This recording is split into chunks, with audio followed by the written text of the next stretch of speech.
Hello everyone, and welcome back. We have had some technical issues. Really unfortunate technical issues. Unfortunately, it's not the kind of technical issue you can just play classical music over until it's fixed. Yeah, 'Cause that's a lot of we classical basically just lost maybe 45 minutes of playing, maybe even more, because basically thanks to OBS just completely screwing up, it filled up my disk space somehow, which meant there's literally 15 seconds of me doing an intro and then nothing else. So we are going to do our best to do a comprehensive recap real fast. Basically, we returned to find Grim and Ilaran in front of the city gates, where they heard the sounds of a hunt horn. At which point, Simone returned, backed up by a number of Wild Hunt rangers, including a mage and a priest, as well as a raven-haired druid who could transform into a panther that Simone was riding. They also encountered a very strange sprite riding a fairy dragon who introduced himself as Archibald Henchron Fitzpatrick III,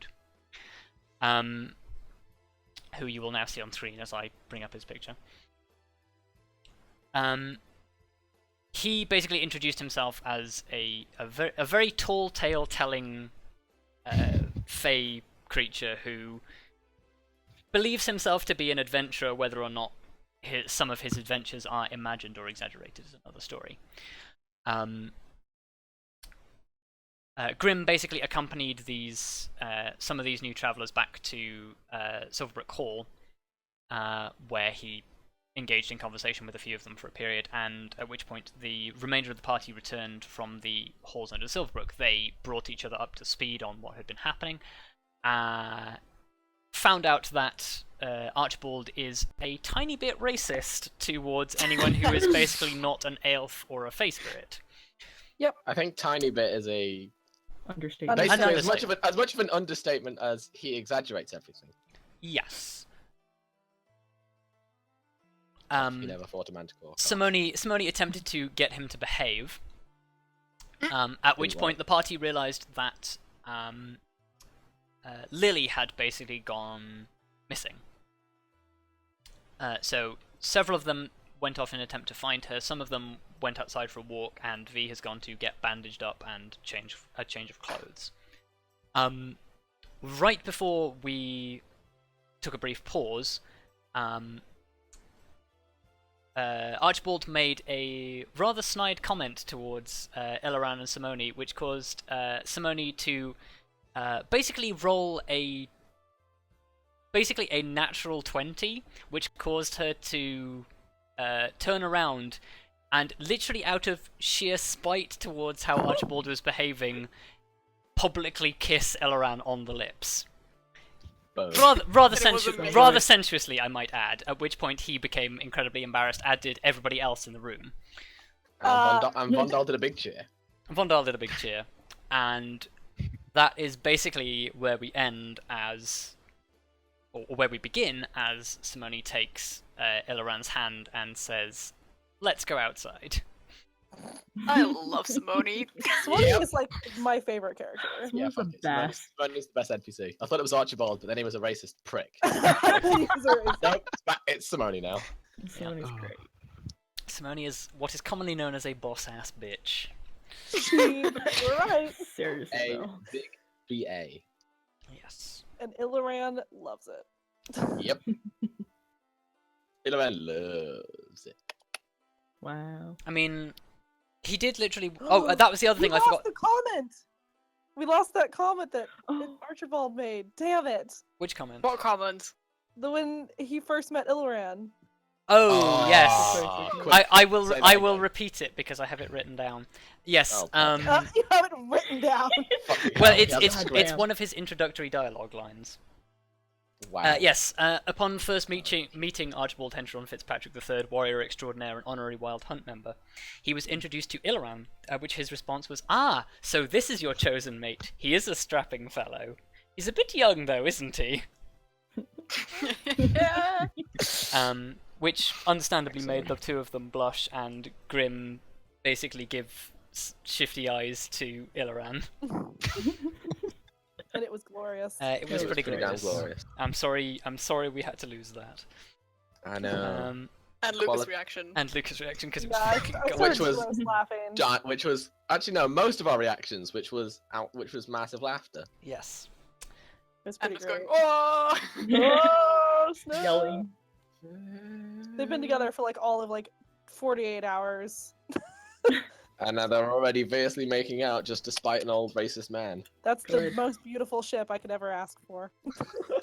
So good. Yeah, we make out just to spite racist old men. Honestly, What you're, of it? you're getting the feeling that Simone has had to deal with so much shit, she has just actually stopped caring about what people think.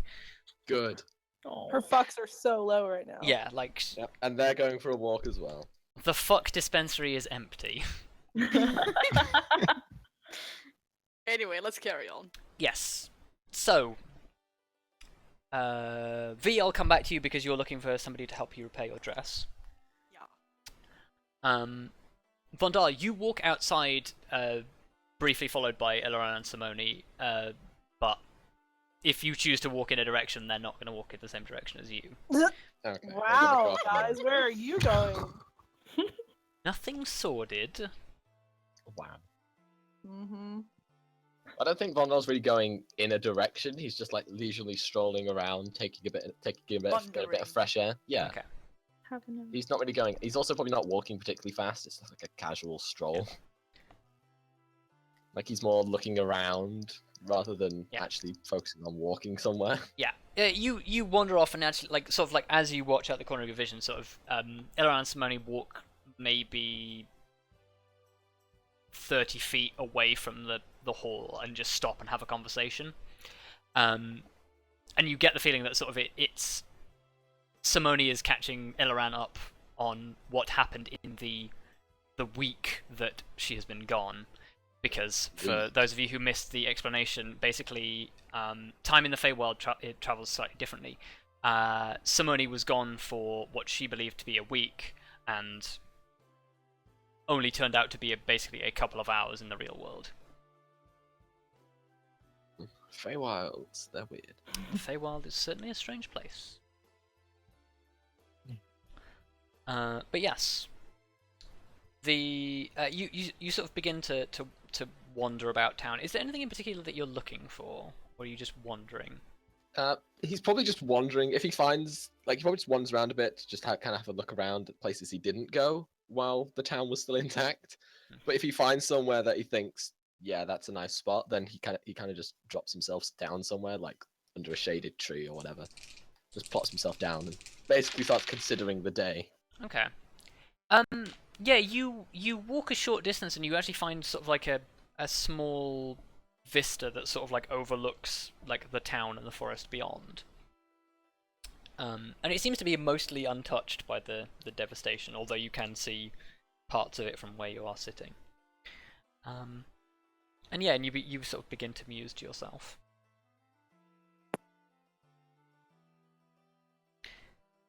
Is there anything particular that you want to do, or should we just move to the others? No, that's pretty much all he does. He just has a sit down. Yeah, and think to himself. you mused yourself outside. It's He quite probably nice that he probably breaks out his journal and starts writing. Yes. But aside from that, he's not doing anything yeah, particular. the sort of like the sun is beginning to set, but you have maybe 40 minutes of it being still daylight brightness. Yeah. Those of you who are looking for Lily, you don't get very far before you basically get back into the dungeon basement. And literally, it's the one where there's the wall of cells, and then there's another wall with a grate in it, and Lily is standing there holding the Silverbrook orb, and the Silverbrook orb is no longer glowing, but it does seem to be you can see what they meant when they first said there's meant to be bubbles in it, because there's basically rolling bubbles that appear and disappear inside the orb, even though there's no conceivable way for the water to move in such a way for there to be air bubbles in it. And they seem to be just sort of musing to themselves.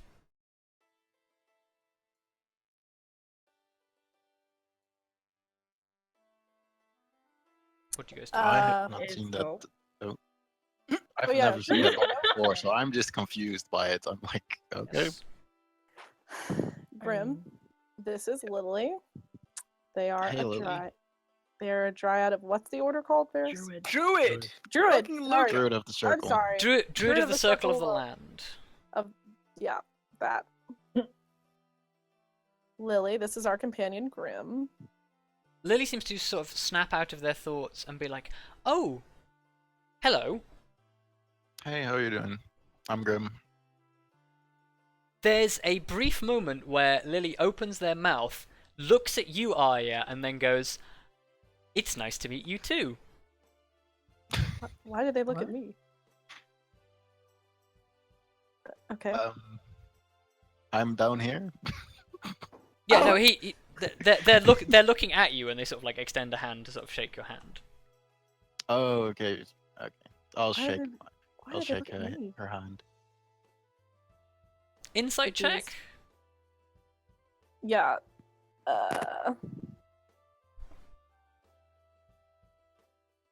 Nope, still a no area. Oh. You get the vague feeling that they were going to say something, and then they looked at you guys and seemed to think better. Like there was the mental filter between brain and mouth came into play when they thought What? about it. For the first time ever. Yeah, Okay. they might be learning something about social interaction from hanging around you lot. Whoa! Oh. We're teaching them. I don't think she's learning anything from Arya. Wow! Wow. I mean, probably true. I mean, no, I mean, you're probably right. they are learning something from Arya when to not talk. Oh, well. Oh. That's a enough. good skill to have. Oh my god. But I mean, Kelariis will speak and be like, "Is everything all right, Lily?" Yeah, I think so. I've been thinking. Kelariis will About kind what? of like incline her head, as in like, go on. Well, if Silverbrook was like that for a long time, then why didn't we pick up on it earlier? I mean, this thing has been in my circle's possession for a long time, like longer than I even know about. But nobody's ever been sent here before me. You said when I came here that something had happened.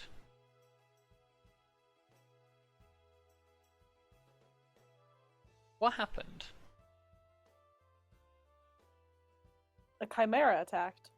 Well, yeah, a chimera attacked.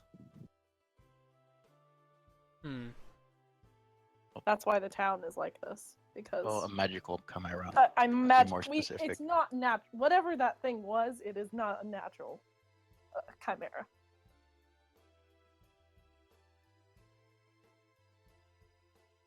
And there were also the dryads that the dryads that we. Oh yeah, and the blight Yeah. as well. Yeah. When you mention that, Lily sort of like looks up and says, "Are they connected?" Possible. Well, now that you mention it, Ilrin and I did run into a couple of vine blights just outside Silverbrook. So that was also kind of strange. Never really thought about chimera and this blight being connected before. Those of you who are, well, the other two of you who are not Grim, roll me nature checks or history checks, whichever's higher. The exact same. Yep, same. Yep. Okay. I don't know But anything. just kidding. Awesome. We're so good, guys. Yeah. None of you make the connection. You're just like, what have vine blights got to do with anything, basically? Unless you say that. Well, I assume by the name Vine Blight, and we just mentioned a blight, then. Well, it's What's a vine blight? I don't know what a vine blight is. What? Oh, They, yes. they don't know the same story that you were told. That's true. But unless they say that, then you don't know. Yep. Lily sort of looks at you and says, "All of these strange things happening at once. It doesn't seem like it's a coincidence." No, I suppose you're right. There's also, well, did V say anything about? She's probably said something about her quest to Lily at some point. I'm pretty sure. Clarification? Sorry, what? I was asking V. About the blight that was affecting her V, I mom. did- don't actually remember if I told her. Ah, shit. If you tell me you did, you did. I probably did. Yeah. Okay. Okay. It would surprise me if you didn't. Yeah, that's why I was just like, I'm pretty Yeah. sure you might have, but I think he started telling about it, and then he also started talking about how he needed help. And then you just stopped. I don't know. Yeah, Let's just say I remember similar, but yeah, at some point you've talked about it. Well, and even if she hasn't, we can just tell them. yeah. Well, I was just wondering because then it would save the whole Yeah. bringing it up, or like retelling it, but- Don't bother explaining to me because I know. Well, yeah. Yeah, exactly. We'll just Um. assume that either they know already or we tell them, Yeah. Yeah. and so boom. But basically, Kelariis brings it up and kind of says, I don't know if that's also connected, but it's something. And with the dryads that we encountered, they were definitely not normal dryads, so Yeah, that's for sure. it might be that it's all connected. Lily thinks for quite some time. And they sort of, like, as they do so, they're sort of, like, staring into the orb. And then they look up and say, this forest used to be a lot different. Or at least Different how? so I was told. You could... It used to be so full of magic that you very often wouldn't know if you were walking in the Feywild or in the material plane. You could take one step and disappear into the other. Now it takes a lot of energy to keep these gateways open. Do you think something's affecting the connection between the realms? I don't know, but it would make sense, I guess, if all of a sudden things were dying and going wrong, and because this thing doesn't spread like a disease. It doesn't jump from tree to tree through the water. Seems to pick and choose. It What seems to have a forces? central point and doesn't go anywhere else. But what kind of force would cause this, like, magical drain? Can't even imagine anything. Neither can I. It would have to be something way more powerful than just one magician or one sorcerer. It would have to...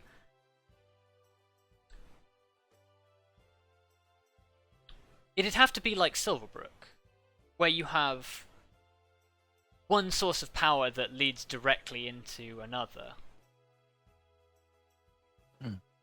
What if it was something or someone not from this plane? Would they have enough? Would somebody like that have enough power? Or something? It's possible. I mean, I don't know. I mean, take, for example, take the gods, for example. They are way more powerful than any one of us. but they can only affect this world in certain ways.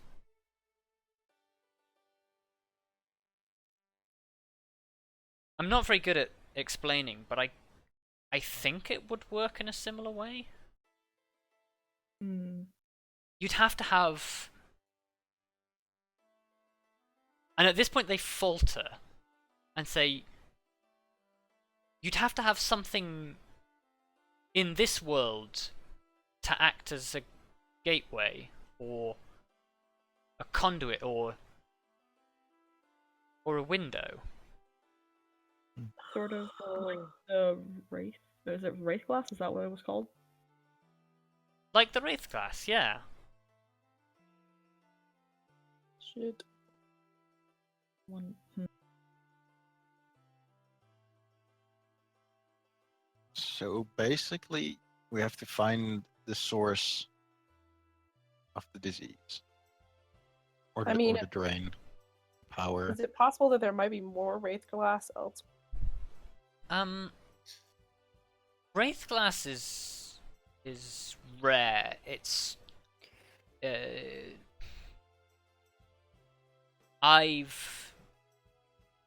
I've never come across it like ever in my travels. I only know about it from stories and lore. Do you happen to know where it usually comes from? The Like Wraith Glass. Yeah, like is it found in the It's- material plane? It's crystallized magic that forms in the Shadowfell. I wonder if Well, if this stuff is all connected, then wraith glass the came from that place. I wonder if whoever is doing all of these things is from there. that's what I was thinking might be the case. Well, At least it's a lead. It's somewhere to like or something to think about. It might be more than just Wraith Glass, though. Like, True. if you think about it, a god doesn't just work in one temple. He works through No. people. Like you guys. and I assume there's also more types of conduits than just Wraith Glass. Yeah, almost anything living could be a thing. Well, that makes things a lot harder. Yep. Do you happen to know when the forest here started to change?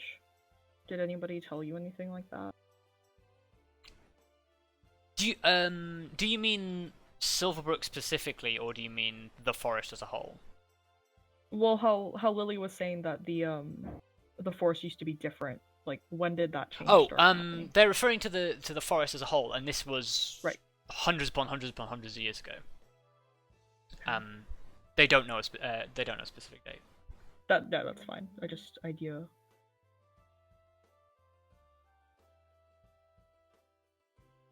I think we should find out more. Hmm. I agree. And besides, we need to get those people out of the cave anyway. Yeah, Yeah. I think we should tell the lady about it. So she can send people down to gather them and bury Lily them. nods furiously at this and says, yeah, let's go. And then sort of put the orb back in the bag and is like ready to go.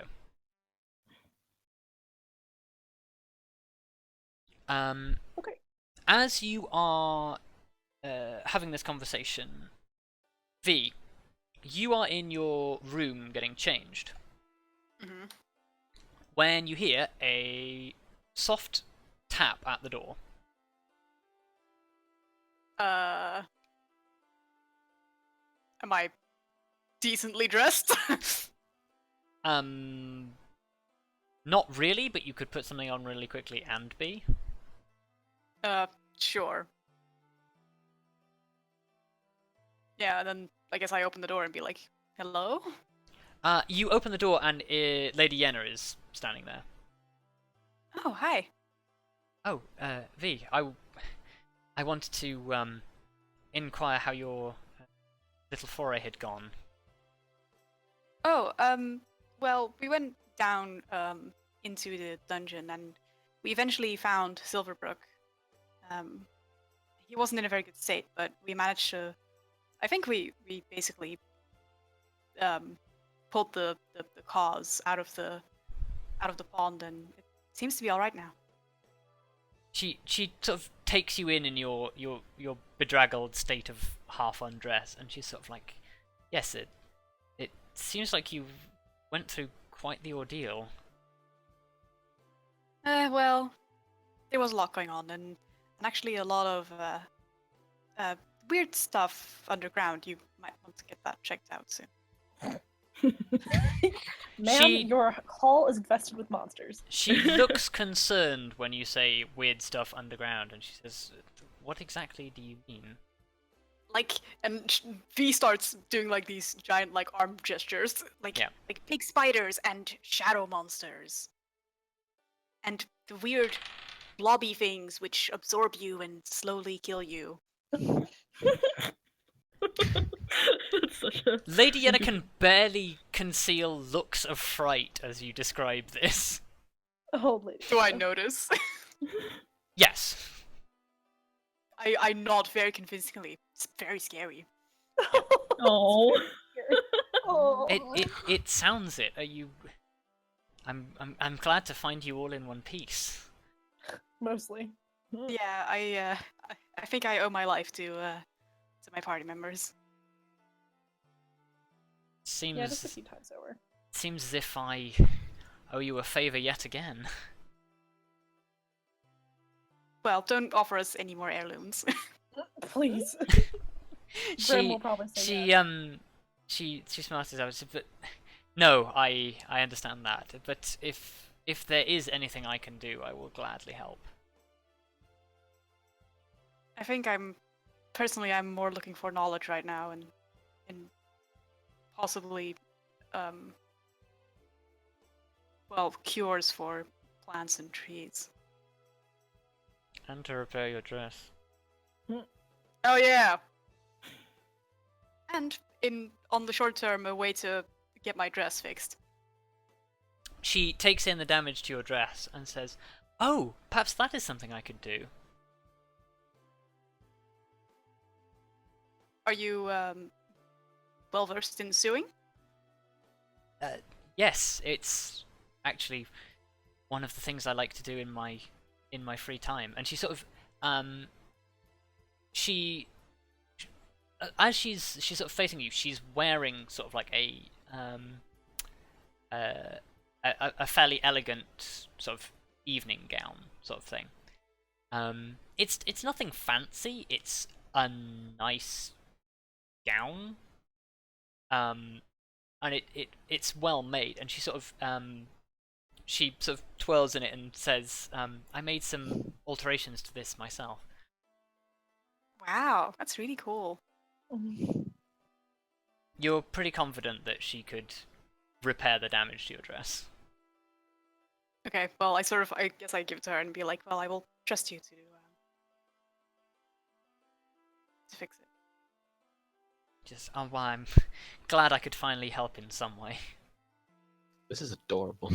I know, this is like It super is. cute now. I'm loving it. Fluff. Fluff. And you said it was just fluff. Yeah, it is just Yes, fluff, but that fluff. doesn't make it any There's less no important. just fluff, Good Ferrous. point. There is fluff! Exclamation point. Yes. Accurate. Okay, so you have somebody to repair your dress. Woo. In the Turns out it's Lady meantime, Hall. do you actually have any other clothes to wear? That's a good question. Don't you have traveling clothes? Or is that just like a cloak? I think traveling clothes is basically my normal clothes. No, but in your pack. But isn't that just my normal clothes? Traveling clothes is it's stuff you wear over your normal clothes so that you don't get like rained on, splashed with mud, I see. etc. So it's like a thick cloak to sort of keep you sort of warm and like maybe like a pair of over trousers or something. Yeah. So very stylish. No. Wow. No, I don't really think I do, but I wouldn't mind wearing like a simple dress from, I don't know, if I could borrow anything. Yeah. Lady Anne says, "Have you got anything else to wear?" I sort of shake my head sheepishly. She says, "I'm not sure if I'd I'm not sure if any of what I've got would fit you, but we can certainly try." You're Let's give her a about dress. you're not too dissimilar in height, so you could, with maybe some pins in it, you could probably wear something. I sort of bow and say thank you. She disappears to go and find something for you to wear. Woohoo! Okay. Fancy dress. No naked bee time. Okay. Vondal, the sun is setting as you sort of finish your musings. Yeah. I think the whole time really he's been like writing in his journal like the events of what happened plus the additional thoughts he's had. Mm-hmm. And I think he kind of just like closes it, puts it in his pack, and heads back once the sun starts to set. Okay. He'll probably just like drop into the room and see if he can find something to kill time, basically. Okay. Might just polish his hammer or something, or his armor. You could also take a look at your mithril. Yeah, that too. Yeah, you go back to the room and you basically you try the door and it's locked. Mm. I'm changing. Oh, right. More Good accurately, point. you're being changed. Well, yeah. Yeah. He probably does knock on the door when he finds it locked. V, you are halfway Quite through firmly. being having dress alterations appended by Lady Yenna when you hear a knock at the door.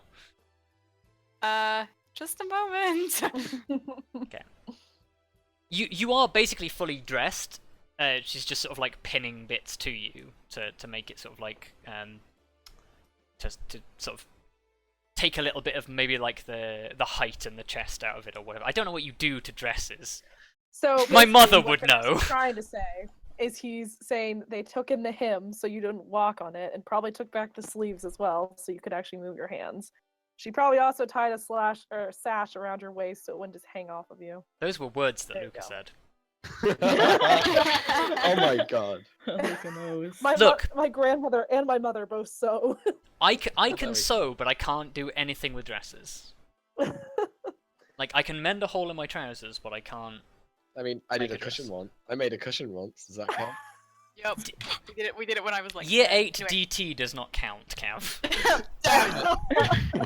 You got the yes. You got the yes so accurately as well. Yes, I went through the English education system as well. Oh yeah. Can I sort of like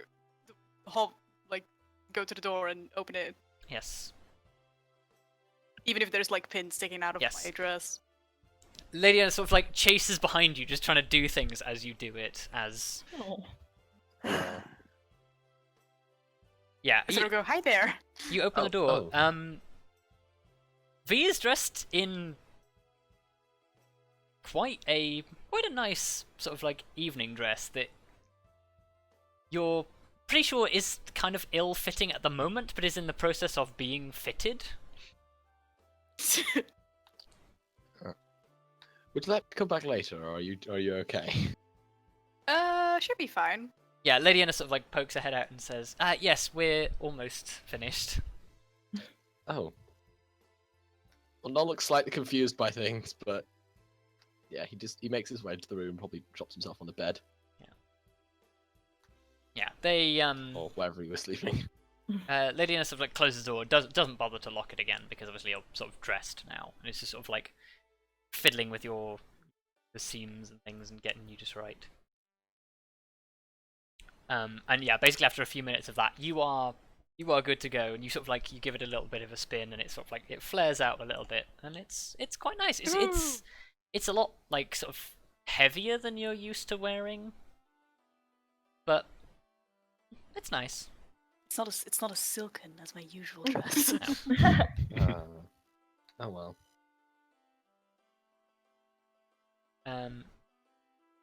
Lydia produces sort of from the pile of things that she brought with her a pair of shoes and says, "I don't know if you do shoes." And she says, "Oh, that's okay."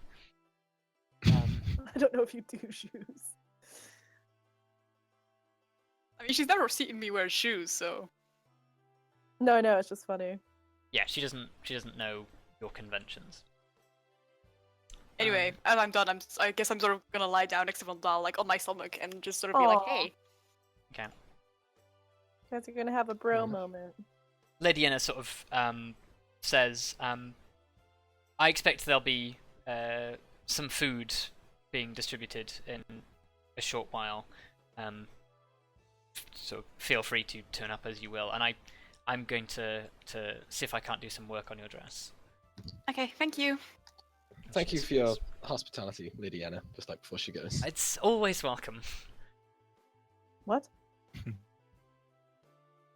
He feels the need to just say thank you because he doesn't feel like always he's done welcome, because he's... Oh, right. I thought you said it's always welcome. And I think I did. I think I misspoke. That makes much more sense. Yeah, it's sort of you're always welcome because of what you've done.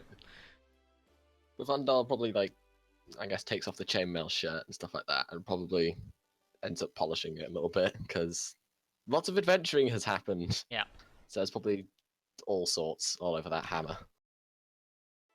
Yeah. Should probably polish your boots too. Yeah, yeah. Standard military stuff, boot polishing, hammer, Well, hammer you polishing. did stand well, Arya stood like calf deep in water, so you stood probably like waist deep. Almost waist deep in water, yeah. And then and there's probably spider bits all over this. And boar blood. Gross. It's probably all over the armor as well.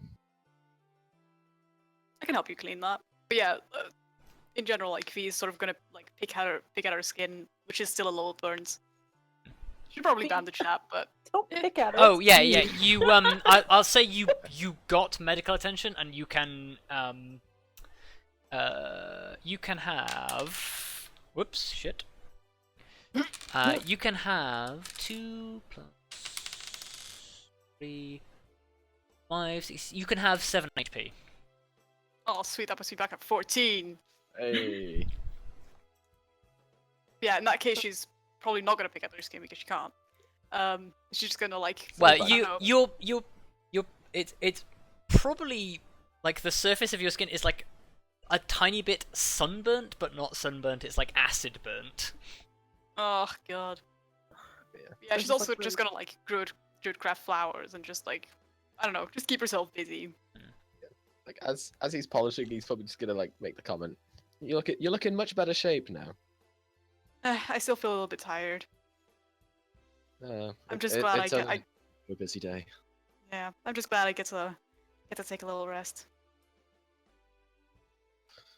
Oh, it's just the kind of thing to make you wonder exactly what's going to happen tomorrow. Why would you say Especially things like this? Arrivals. God, you people. Carry on. Because that's what he would say, Luka. Luka. Continue. In character here. It's been a wild few days. Yeah, it's not every day you can predict a band of adventure, a misfit band being formed, and well, an adventure starting. Are we misfits? Wow. Think about it. We've got me, as some people have been fond of putting it, a child of the forest. As some people have put it, a dragon. An elf who isn't entirely of the material plane, and a gnome who defies all gnome stereotypes and goes into battle in the front lines with a hat with a morning star. We're not exactly your average group of people. She sort of thinks and she goes, I guess we are misfits. I never said being a group of misfits was a bad thing. We're a good kind of misfits. Channel 4 is just raking in the ad revenue right now. Why? What the fuck? I have no idea what's going Channel Yeah, 4 like, has a serious- show called Misfits. Never mind. Karen. Oh, Oh. on. We're not sponsored, guys. This is not a This is sponsored not a show. sponsored video. I didn't even know what. Hashtag not ad. Hashtag we do Wow. have a sponsor. We do have a sponsor, but it is not Channel 4. We only have a sugar mommy. Not- God Yeah. damn. Oh god. Can I put flowers in his beard? I don't know. Will he let Aw. you put flowers in his beard? He Please. probably would. He probably Yay! ties Oh, Portugal's fuck beard yes. and slightly rolls his eyes. That's adorable. That's a Look, so I have cute. flowers in my hair. You can have flowers in your hair. That's the thing. If he's anything as chill as me, which he is, he's okay with putting you flowers in his hair and his beard. He's just gonna sit there and polish his hammer. He doesn't really mind what you do.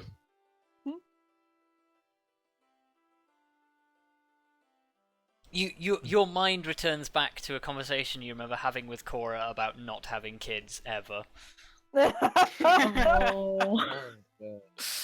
And suddenly you've adopted a daughter. Yeah, he's just gonna like when he has that thought, he's gonna like slightly look up and stop what he's doing and just kind of chuckle to himself.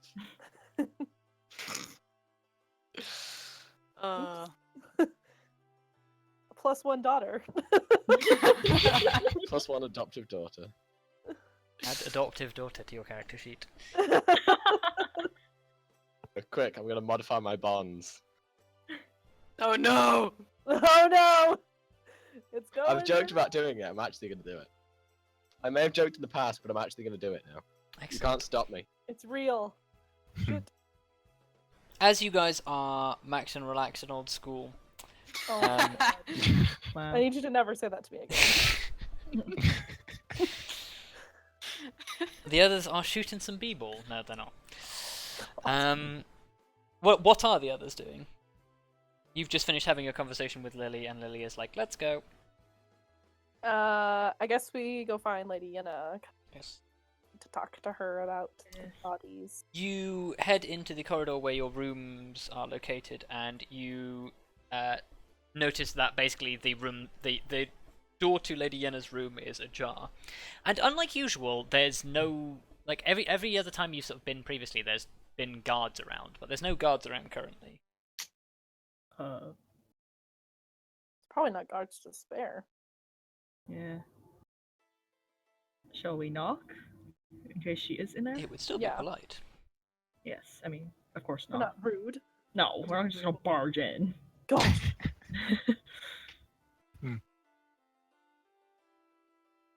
Yeah, you knock, and basically you hear Lady Yenna's voice come from inside and say, "Do come in." At which point Lily sort of half bounds in. I presume you guys follow. Yeah. As you enter, Lady Yenna is basically sat at a table. And looks unlike you've ever seen Lady Yenna before. Because she has basically on her face a pair of spectacles. Oh. What? And in front of Speak to my her, dress. yeah, in front of her is V's dress. And she appears Yeah. to be stitching it. Something.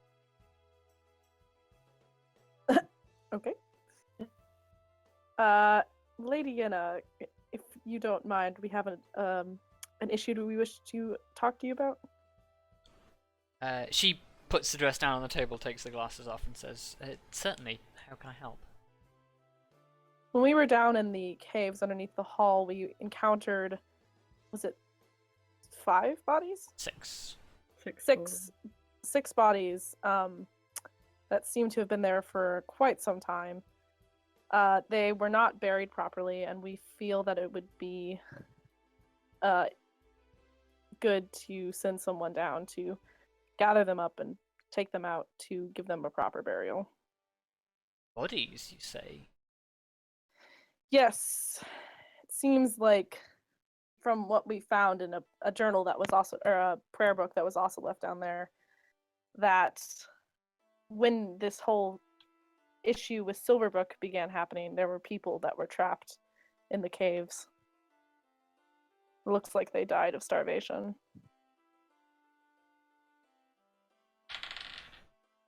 Once again, there's sort of Lady sort of gives you a look, and she looks uncomfortable with the idea that you've presented to her. But she sort of like she shakes herself a little bit and regains her composure and says, "Yeah, yes, quite. It would not do to leave anyone down there. I must say I was not aware that there was still anything left down there. It's been sealed for longer than I can remember." It seems to be, yeah, most of it was empty. We only found a few odd bits and bobs. Well, and some monsters had taken root as well. Which I did tell her about. Yes, but we don't know that you told her about that. Yeah. As you mentioned the monsters, she says, yes, V did tell me. So when you do send people down there, just make sure they're armed. I think we cleared most of it out, but you never can tell. Yes, it always pays to be cautious, especially with what's happened.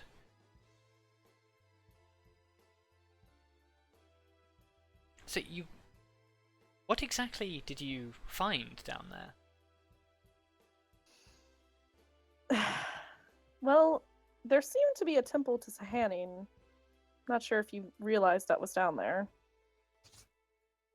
No, like I said, it's been sealed for longer than I've ever been here.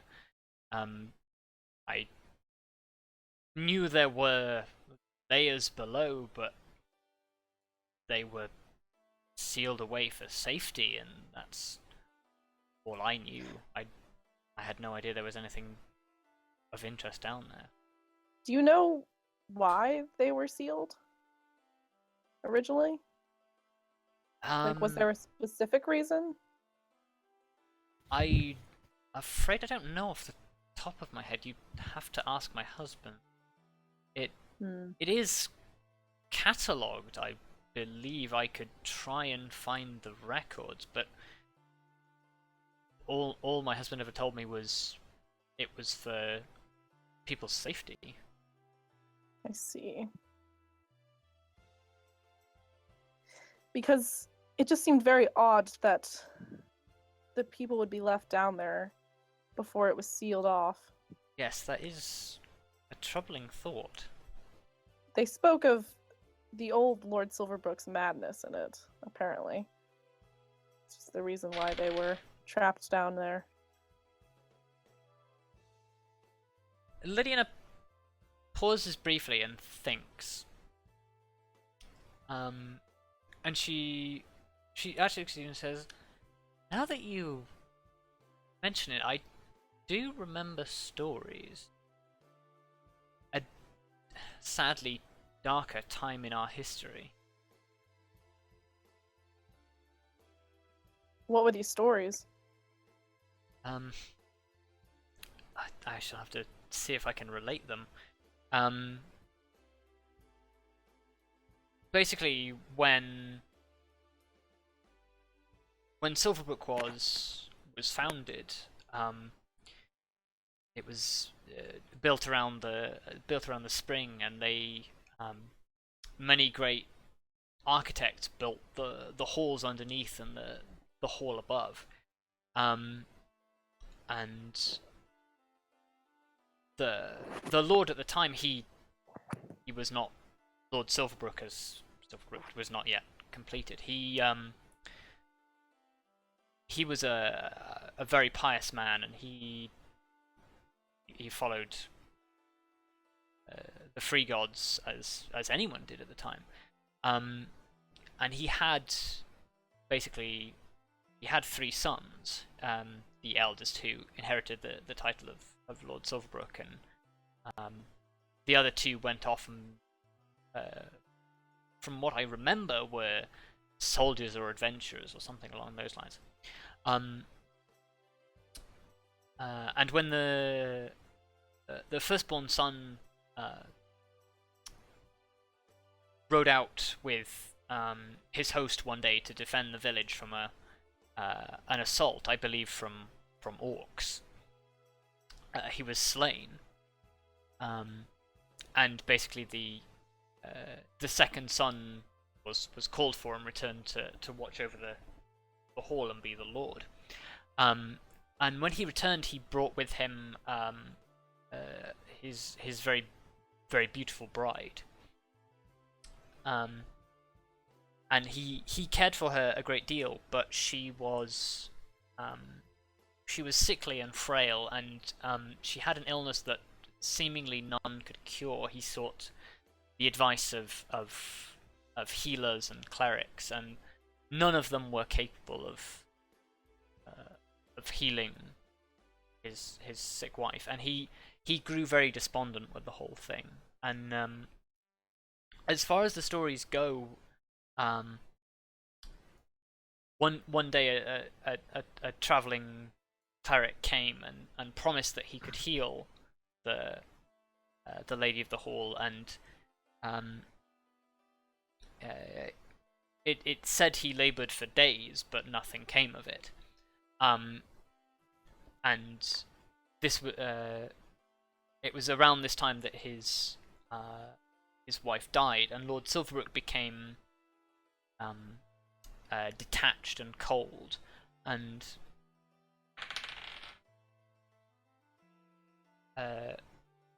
basically, in fact, I believe that's even when the halls were sealed. Can I hand her the book that we found down there? Sure. Yeah, that seems to fit with what we found written in this book. She opens the book and reads it, and again looks concerned, but sort of takes it off and says, "Yes, that aligns with how the tale goes. That Lord Silverbrook lost his mind, and his youngest brother came and fought him in a duel, and sadly was forced to kill him. And that man is my husband's ancestor. Some great grandfather, I believe." Well, it's possible he locked those people down there when he lost his mind. That is troubling indeed. Could you tell me anything else about this cleric that was mentioned in the story? Seems odd that a cleric would come along, promise you could heal someone, but then not do anything. The details are sketchy. They don't. There's no real referral to him as far as I can remember. I would ask my husband. He knows his history far better than I do. But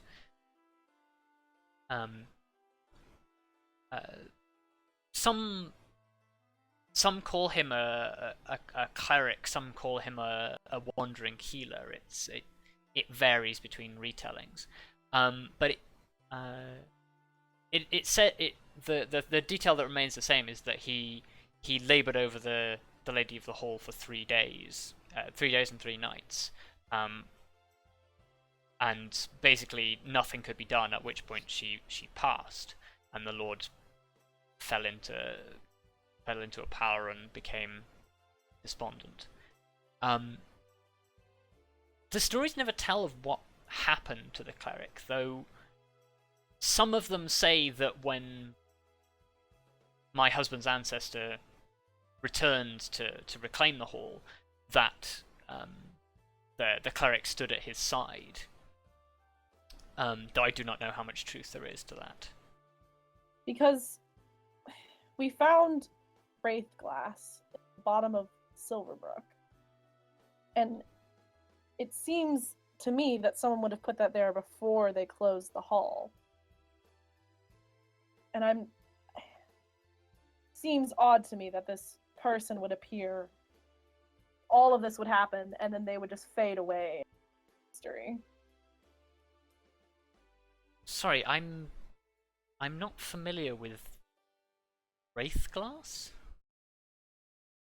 I have never heard of it either, but Lily chips in and explains what Wraithglass is to Lady Anna. gotcha.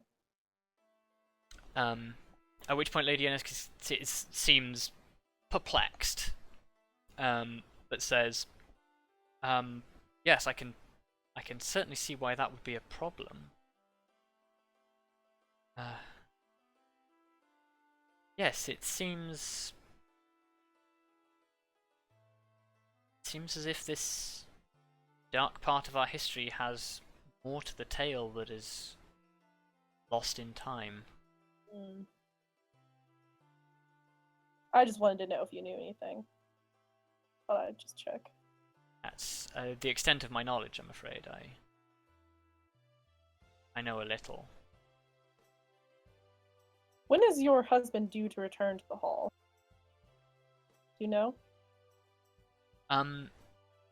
Well, I expect once word reaches Argentellarind, he will return almost immediately. He was part of a delegation to speak with the 5 elven princes, who... Roll a history check for those of you who are not Arya.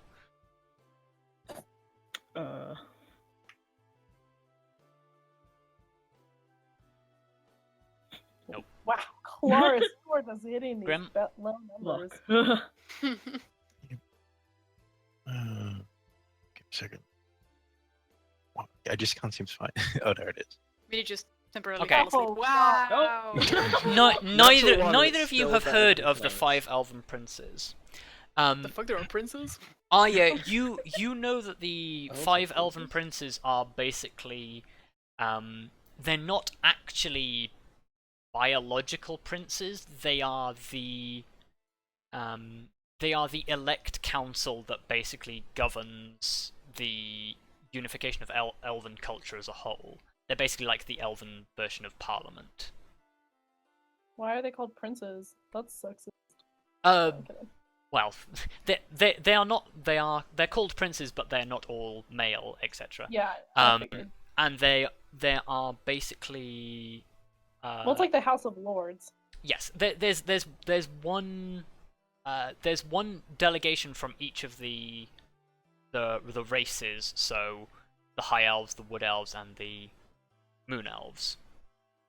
There is one prince from each. There is a there is one who is called the Prince in the Forest, who is actually basically the leader of the Druid High Council as well, and he is given an honorary seat on the Council of the 5 Princes because obviously he's a Druid. And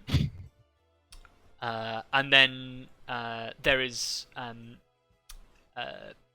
it used to be the 4 Elven Princes, but then sometime not too long ago, probably when you were very young, there was a lot of political upheaval because the Church of the Free Gods believed that there was not enough religious guidance in the Council of the Princes, and there was basically this gap that wasn't being filled because not everyone was from a religious background anymore, so they were just like, we should have a seat on the council as well, and the council debated on it and basically said, yeah, sure, you can have an honorary seat like the Druids do. So there is one there's one who's called the Free Prince, who at the moment you know is the Prince of the Moon, who is a dedicant of Sahanin. And the church basically churches argue amongst themselves over who gets a seat in what. Melora has basically never had a seat, but Melora's church doesn't really care. Because Yeah, I was gonna say I don't. yeah, feel like Melora's they did church kind of abhors politics and empire building, so Melora's church is just sort of like, we don't want that. Avandra occasionally sort of gets a seat and is like, I want to make 1,000,000 changes to this, and then occasionally Avandra's just like, because that's Avandra. Corellan tends to hold a seat every now and again. Sahanin a seat more often, because Sahanin is sort of like generally tend to be seen as a carer and overseer, so therefore a perfect person for a position of government. Right. But yeah, that's what you know of the Five Princes. So yeah, Lord Silverbrook was acting as an emissary to the Council of the Five Princes to advise them on basically matters of the management of the borders of the forest, with Silverbrook being one of the closest towns to the border. It was naturally the prime candidate for somebody to come along and say, this is the state of border at the moment. Right. So he was chosen to basically run that committee, but as soon as he finds out that, oh shit, Silverbrook's been attacked, he'll probably come back. Yeah.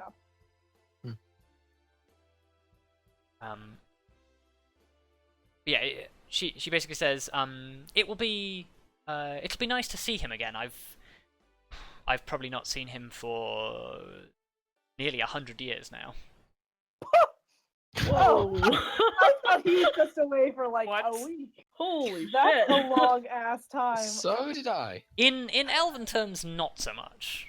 I know, Yeah, but still, but- it's just Damn! That's over half of Vondal's life. More than my entire life. Yeah. Oh yeah. That's because you're Lady not Yenna a is dwarf or an elf. quite old. Although you wouldn't know it to look at her. wow. Goddamn. Talk about long distance relationships. Holy shit. She seems to be doing No, quite well for herself. Hold on. He's been away for 100 years. To say this is what the borders are like. That's a good point. A lot changes in 100 years. I'm not gonna lie, it's a big forest, and you know how committees are. Oh. Point. And especially if they don't have the pressure of dying on them. So in True. God. Fucking hell. The pressure of dying. So either No, he has a point. No, Yeah. because it's just a funny concept to think of that, like that's their Yeah. Because- That's the any reason. compliment of anything. Basically, like, just as player knowledge, the border issues have basically only cropped up in the last 100 years. The elves have had basically the longest period of external peace of any of the races, and it's been for hundreds upon hundreds of years. Every single little border conflict that has happened before this has been resolved in either a victory for the elves or a stalemate for the attacking forces. Right. Because obviously Wow. the elves don't ever want to expand their border, they just want to hold the border of the forest. So yeah, mired in elven bureaucracy, nothing's really happened for 100 years. Does Lady Yenna have children? Classic elves. I don't know, you'd have to ask. Well, no, I know, but you don't know, sorry, you'd have to ask. Well, Wow. All right. Cool. So that's all I have to say to her. Yeah. So, guess we'll take our leave unless my companions have anything they want to add. nope. I mean, you Not pretty really. much covered it. As you leave, Lily hangs about for a little bit. You kind of imagine they want to say something to Lady Yenna in private. Okay. Oh, shit. Talk to Lily. I might wait I mean- outside to talk to Lily. They are a druid, Yeah, so. You could do that. Yeah. Actually, what are you doing, Arya? I'm probably gonna go back to the room. Because if you're gonna walk off, I'm gonna walk with you. Yeah, I will point out at this point, you guys are hungry. yeah. I think we're gonna go find food. Okay. Pick us I'm up gonna- first. We're still in the hall. Well, we're We're still in in the the room. room. Well, I'm having flowers put in my hair. Well, I'm actually, I was forcing hoping to. I want to ask Arya a question.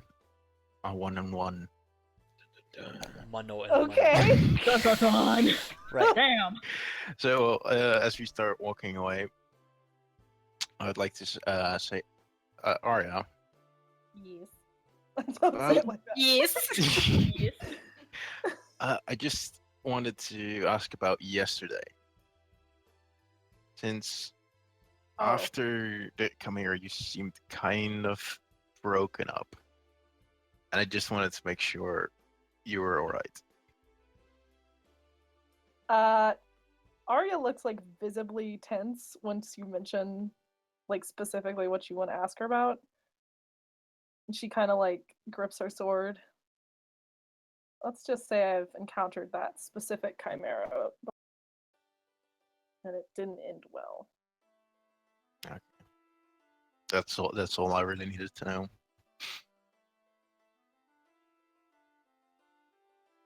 Okay. You walk And I in just- awkward silence to the dinner room. You tried though. And you encounter a very strange sight. No, not yet. You don't. Because they haven't opened the door. Vondal, as you are lying, having Sitting polishing the hammer. having flowers put in your beard, you hear a strange sound. Oh.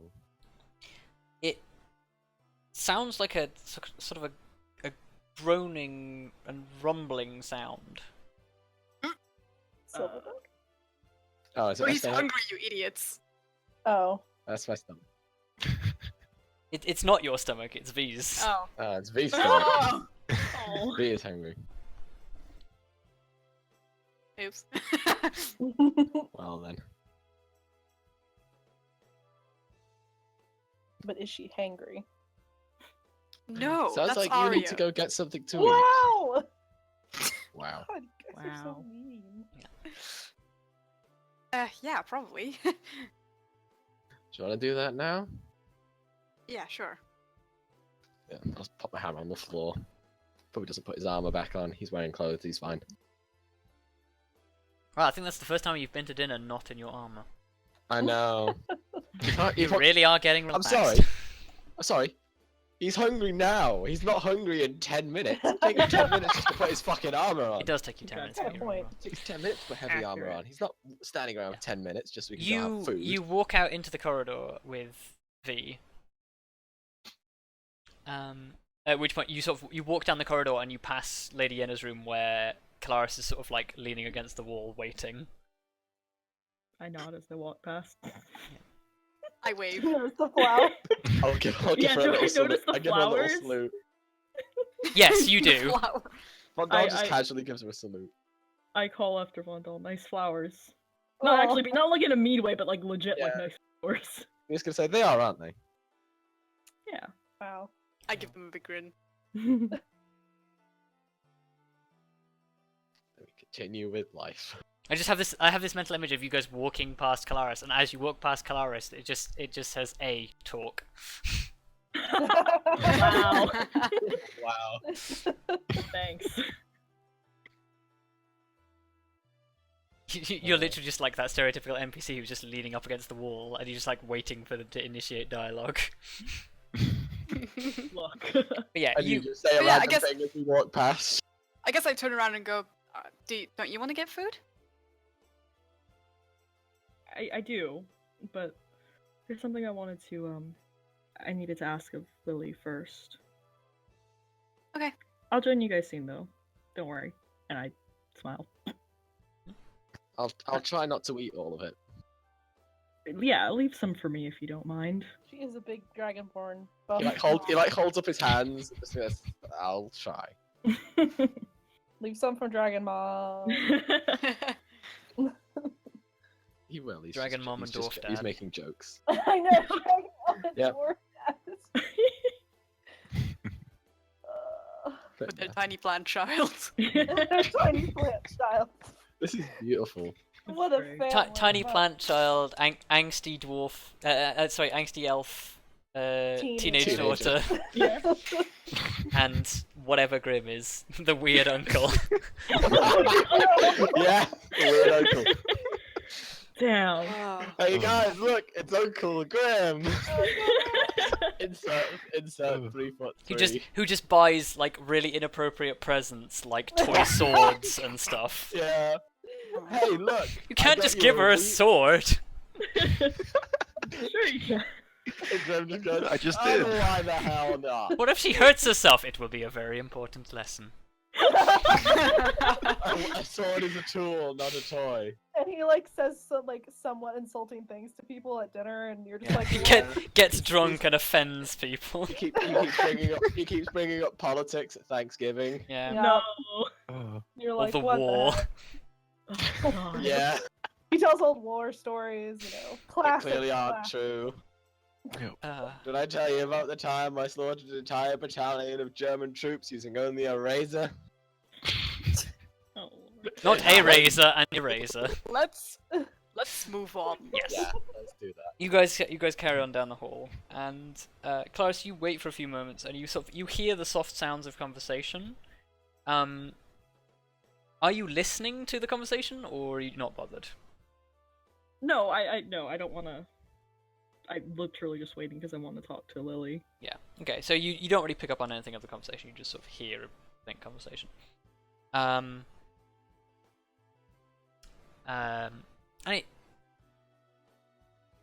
there's a lot of pausing in the conversation. And after a short period, basically, Lily comes out. And they, in fact, roll me an insight as they come out. Hang on a second, Right.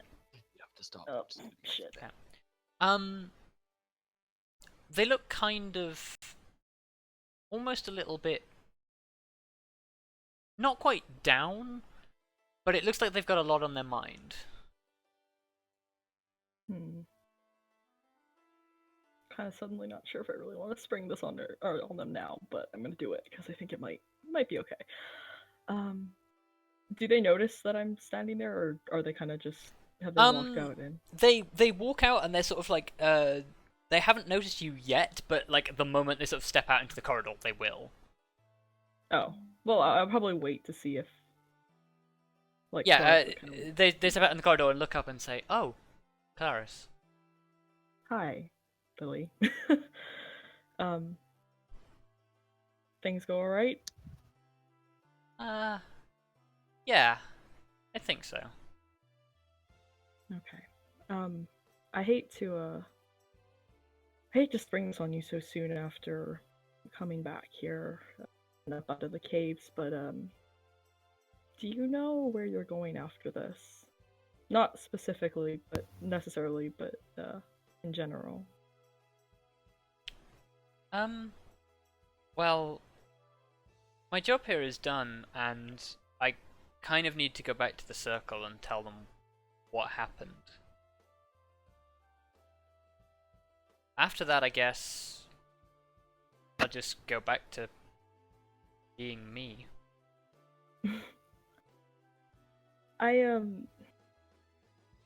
Would you mind having a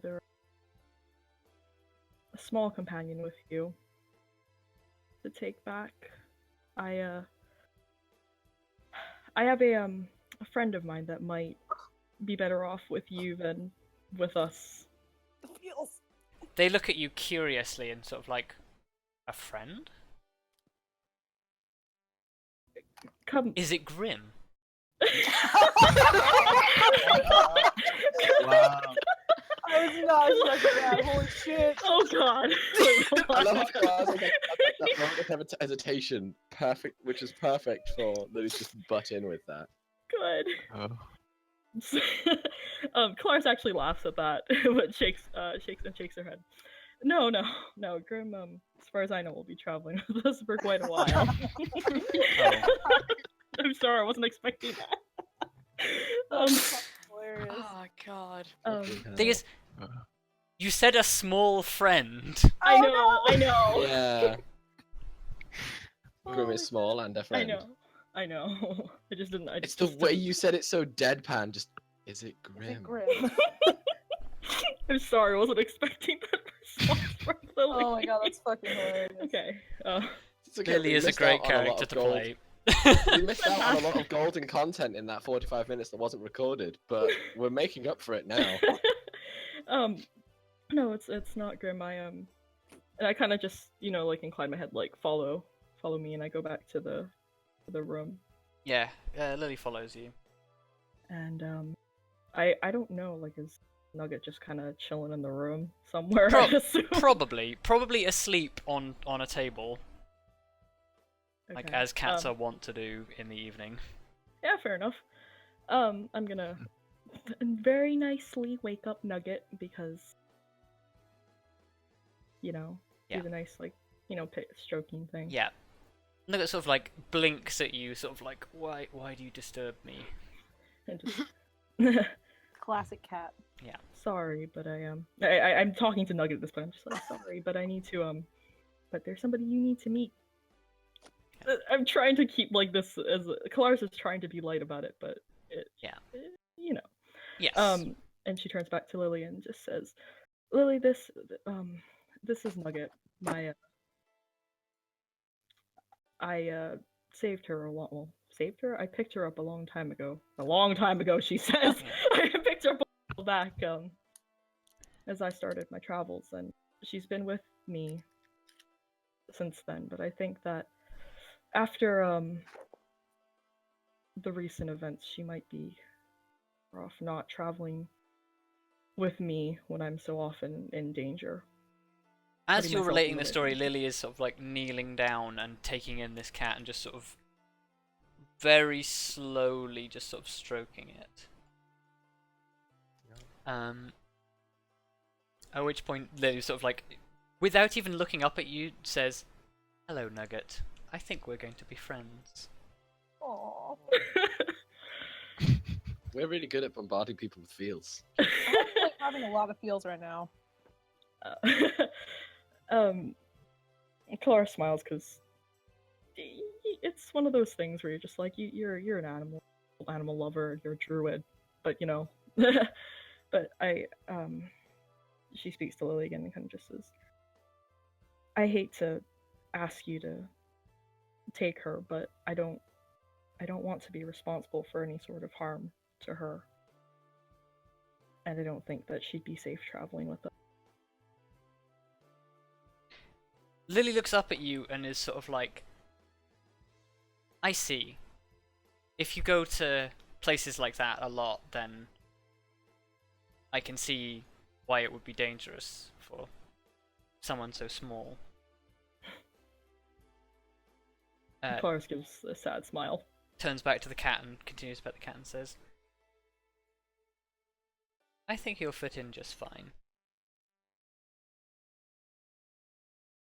Thank you. And I figured it'd be best to ask you now instead of right before you leave, so. At this point, I'm going to sort of like insert a little detail and say that you've got like this little, perhaps not quite a blanket, but you've got something that sort of like Nugget sleeps on. Oh fuck no. And I can't do this right now, Rob. Lee's gonna sort of like scoop up Nugget and see the thing underneath and sort of be like, "Can I take this?" Yes, of course, and I hand it over to them. And Lily sort of like pulls the bag that they have that is it's sort of like a over the shoulder bag, and they basically like move the things around in the bag, and you can see like they've got like another robe in there, and like I think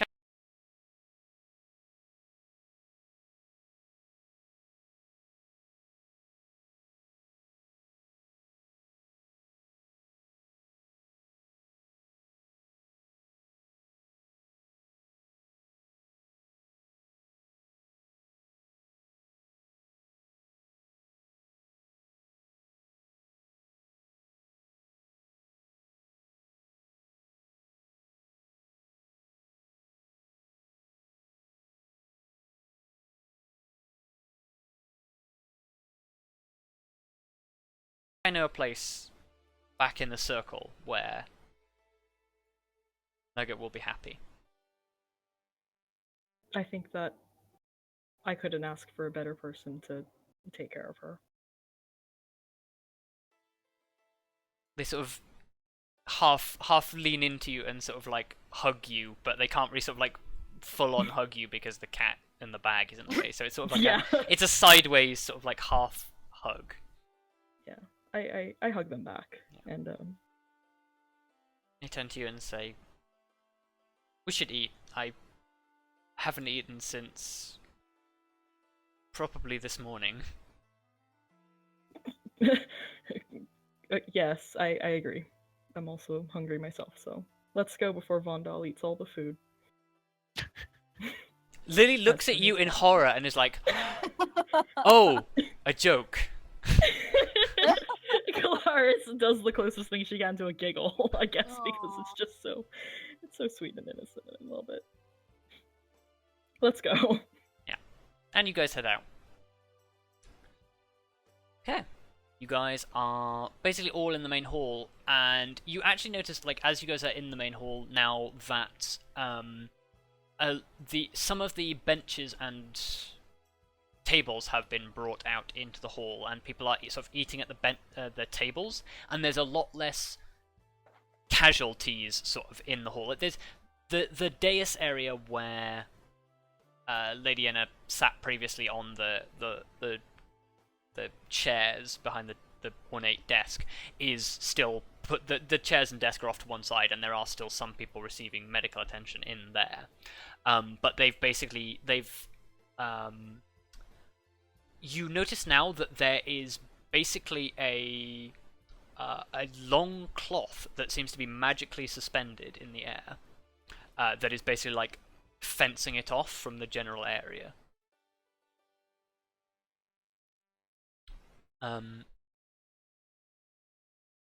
Yeah, so basically there's like a magically suspended curtain that is fencing these people off so that they don't have to sort of like be treated to in front of everybody.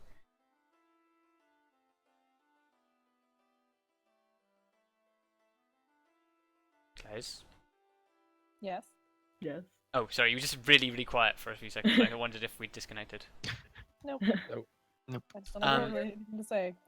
Yeah, sorry. Okay, I'll continue. Yeah, there's now a magically suspended curtain in front of this thing, and there's some tables that are out in the middle of the hall, and there are quite a few people sat at the tables. Of the people you recognise, you see, you see all of the Wild Hunt Rangers that you've met today, the new ones, including the cleric, the wizard, and the druid.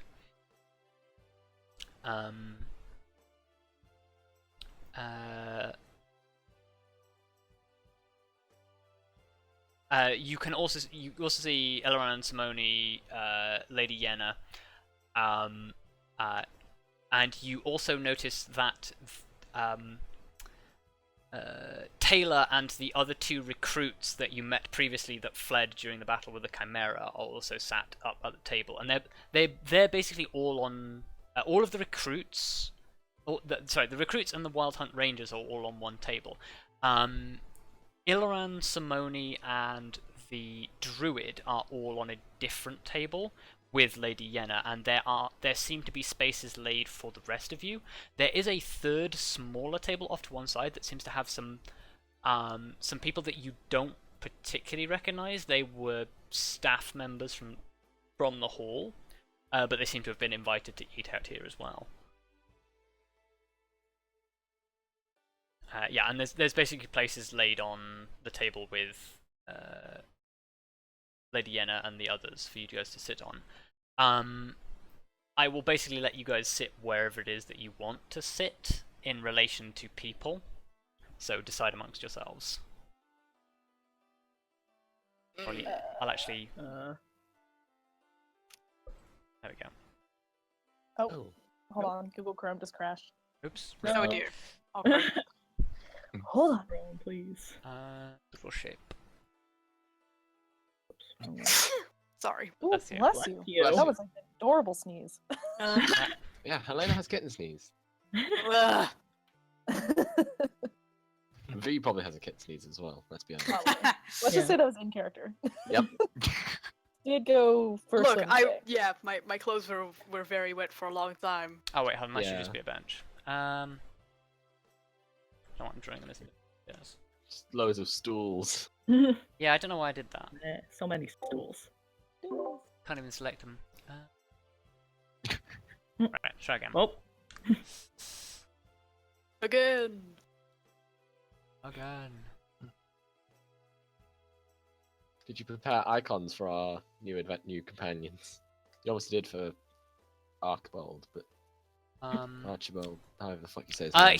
He is not at this table, as Thank far as you God. can tell. I mean- he seems to be I sat mean, somewhere else. is it that he's not there, or is it that we just can't see him because he's so fucking small?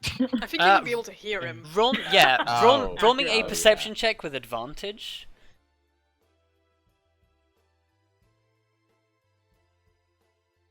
You hear him off on another table regaling the Wild Hunt recruits Thank of God. tales of his adventures. thank. I can Oh, deal with thank that. God. Uh, I love but how I have yes, advantage and I rolled the same thing twice. You guys Yeah. position yourselves on the table how you want to be sat on the table, and then we can put the NPCs wherever you want them. Okay. I'd imagine Lydia's would be in the middle somewhere. Probably yes. I'll get her token because her token is not actually in the book, which I already do because it's a different token to what I usually use. I guess I'll just sit anywhere. I don't really. Vondal's will be on the end. Lyra. Yeah. Along comes Lyra. Wow. I is on the other end. Gosh. I needed an in so I could sit next to Lyra. That's- Yeah, yeah, gosh, good guys, point. let's just all sit on like this side. Yeah. Oh. I'll sit next to Oh. V. Apparently, right Over next to V. We're all over Grim, here you wanna now. sit next to me? Yeah. You know what? I'll just scoot over a bit. Aw. So we Okay. just. We're a party again. I love how we've like cuddled at the end of this table. I mean, you literally you don't have to sit like right next to each other. You can sit sort of like it is a fairly. But we want to. I'm sitting. Like- I'm sitting next to mom and dad. Yeah. Plant child needs to sit next to her parents. Yeah. Between the parents. Buff Dragon Mom and Dwarf Dad. Damn it. Buff Dragon Mom and Von Dad. I know. It makes me sound like I'm Transylvanian. What? I am Von Dad. Damn it. I want to look after the plant child. Oh lord. Oh, Smony and around. Getting Yeah. cozy. I know. Actually, I've just realised this bench is insanely long. It is actually It probably. really is. I know. It's probably Yeah. actually a lot smaller. Since each square is 5 foot, that's a long. I know. That's a long table. I mean, Long it- ass table. It is a long table. That's a It's a 40-foot 40-foot table. Jeez. 40-foot long table. It's more like this. So it's a It doesn't 30-foot add table. weird that That's we're a all bit huddled better. against the side of it. Yeah. Yeah. So In a round of combat, we could move the length. We could move the length of the bench. yes. Nice. Quality. Just in Slide case. over on the bench. Just in case we do need to move in a round of combat along this bench. Man, Now I was we just know. ready dinner. I mean, Now we gotta fight these things. I'm gonna spoil it for you. There's not going to be a combat encounter in the middle of dinner. Ah. We Damn say it. "aw," but we Um, have like no spells. I know. Oh, Yeah. that's the other thing. That's a I good thing. need... We do Also- have Simone and Ilaran, and this mage, and this Lady priest, and the druids, and the and the wild hunt recruits. I don't actually know if Lady Yenna has magic. Good question. It'd be a babysitting operation. We have to make sure she doesn't get hurt. Mhm. It'd be one of those annoying escort quests where she goes to help to fight by God, like yeah. running 15 miles away, like almost to the end, and then she runs all the way back because she ran off the path and begins to walk excruciatingly slowly again. Yes. Fuck It's okay, escort this is- missions, man. There's this Sounds like whole Skyrim. escort mission in Or Guild Wars. Twilight Princess. Oh my And you have to, god, like, which one? The carriage. Oh fuck that mission! I hate that mission. I fucking hate that thing. But you have to like As escort. much as I hate to railroad, I mean, dinner I'm is up. just spitballing. Dinner! Hooray. Nom nom nom. Yeah. Basically, the meal is basically. Oh wow, like, look at that guy. I know, that guy's like crazy. Oh, look at that ponytail. guy is the Look druid. at that Oh. bun. It's got a Sorry, I man zoomed bun. in and now I see you. Yes. From a far out distance, she looks kind of crazy. Rocking that man bun. It's not a man It's a woman woman. bun. Rocking It's a that lady man bun. You know, a A regular woman bun. bun. We just call them buns. Oh, We don't no. call them any. I don't know why. I don't know why people feel the need to protect their fragile masculinity by calling it a man bun, but okay. Because that's literally what Like- they're doing, protecting Like their I, fragile like yeah. Like I have a ponytail. I don't call it the manny tail. Anyway. Tail. Food is served and you guys basically dig in, and there is generally polite conversation if you guys want to have a conversation. Woohoo. Well, I guess Oh yeah, I guess Oh, I sort of had the ring of swimming back to Arya because I won't need it anymore. Oh right, yeah. Thanks, bro. Just remembered now. No problem, bro. Oh, no. What's wrong with you two brothers? Well, I guess I'm still interested to some more details of your adventures. Oh yeah, because you haven't really told him the full story. No, I just got a summary, Yeah, you got Very a summary quickly. courtesy of Vondal. Yeah. so I had an idea of what went on. Yeah, I don't guess- really want to talk about the spiders while we're eating dinner. Yeah, that Yeah. or the gelatinous cube that tried to like burn your flesh off. Oh yeah. So maybe it's not the best mealtime conversation. Yeah. If you don't want to talk about it now, you can just say so, and we'll figure something else out. Yeah, like it's probably not the best. Well, I guess my story is slightly better. Yeah. Yes, You know, tell your Oh my story. god, please tell us about how Illiran kept Yeah. fucking up. Yeah, Vondal's just gonna say, so Grim, you know roughly what we did. What were you doing if you weren't? Since I noticed you didn't join us. I assume you found something to pass the time. Yeah, well, I didn't join because a house collapsed, and I didn't actually expect you would have that much trouble. Since you seem way more battered than I ever expected you to get. Yeah. but just a little bit. Like dug out an elf, and actually after that we noticed me and Illiran noticed the forest fire. As you mentioned the elf you save, Elrond sort of like finishes his mouth on and says, who is very grateful, by the way. No, I can't. That's handy. Because now that you mentioned, I didn't even check on him anymore. Oh well. Good Oh, to hear well, he's he's alive. Elrond sort of... Every time you finish a sentence, Elrond is putting something in his mouth, and he's sort of like, The Illiran, please. the cleric that Simone arrived with had a look at him and managed to solve the majority of his injuries. That's good to hear. So she's Simone now. They are in a relationship.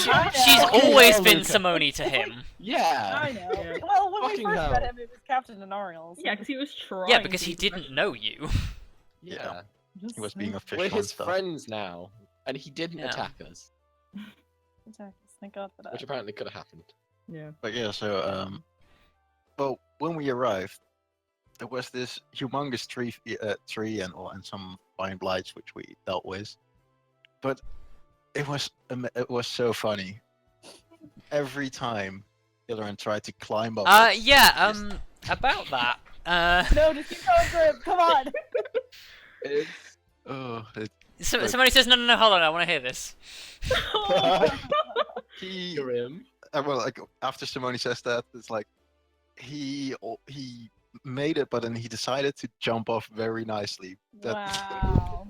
it's like I kind of like You hold tried back to a bit. bluff I'm like- for him. I won't do it to Illiran. I can't Aw. believe you're like Like- trying to save face for him in front of his girlfriend. That's hilarious. That's amazing. Hold on. Yeah, Can you roll look, me bluff? I'm not all bad guy. Or can you roll me What's that deception? Um, Oh, Yeah, man. come on, let's insight check him, guys. Simone is insight checking him. Can I insight check him? I need to open my character sheet again. Because that didn't sound very convincing to me. I mean, sure. Oh, what? Oh, you don't have Okay. you don't have to inside oh. check because I'm going to like whisper it to you afterwards. Oh. I wanted to. Well, That's yeah, fine. okay. You can see that he's sort of like he appended the details of his story. Somebody sort of gives you a sidelong look, looks at Ilaran and says, "Right." Everyone is not convinced. You failed in your mission there, Grim. Yeah, and then I lean in and go like, he totally fell off like twice. Oh, Ilaran. Sweet, sweet child. Wow.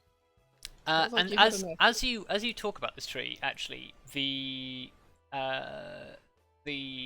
raven-haired woman across the table from you sat beside Lady Yenna, but distance away. Looks up and says, "Yes, I'm glad we managed to placate the Guardian without any risk." And at which point Ilaran is sort of like, "Yes, it was fortunate that you arrived. Sorry, I'm still not sure I know your name." At which point the druid says, I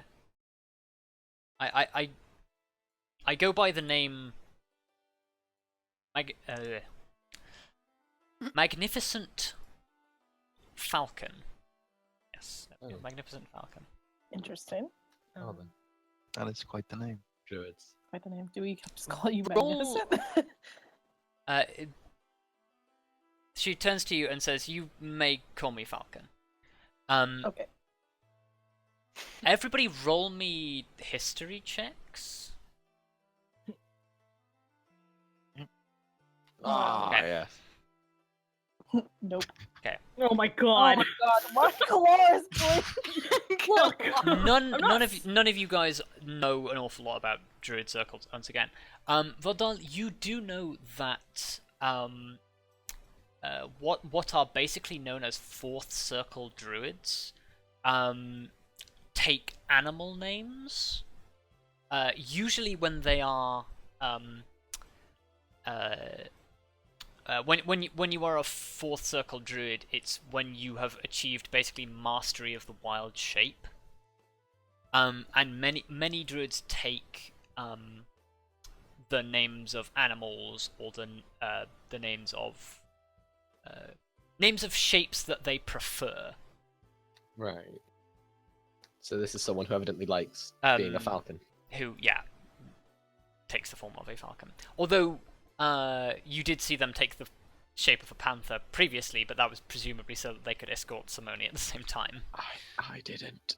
Oh yeah, Yeah. sorry, you didn't. Yeah. Only Grim did. Only Grim did. Yep. And Smyrna, I guess.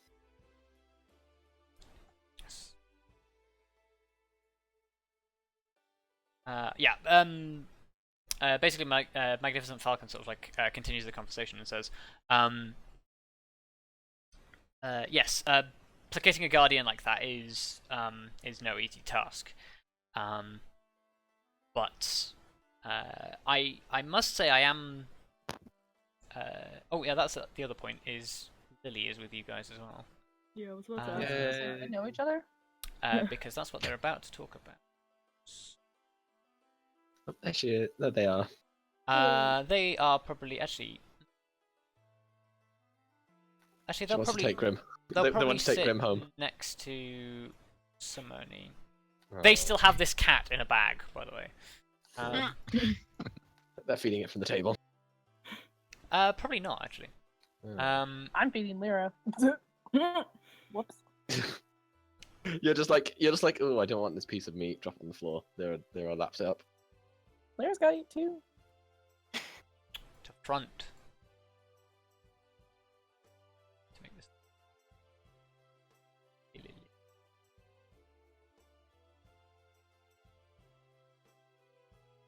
Oh, whoops. That's their full title. Yes. Lily sort of like perks up and says, "Oh, you are Fourth Circle." That's sort of the name, and they say yes. And then basically say that to placate a guardian on their own is no mean feat.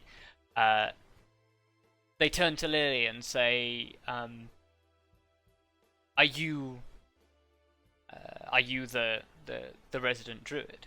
At which point Lily sort of says, "No, I'm just here on a mission." At which point Falcon looks at Lily with a curious look. Roll me insight, those of you who are observing this conversation.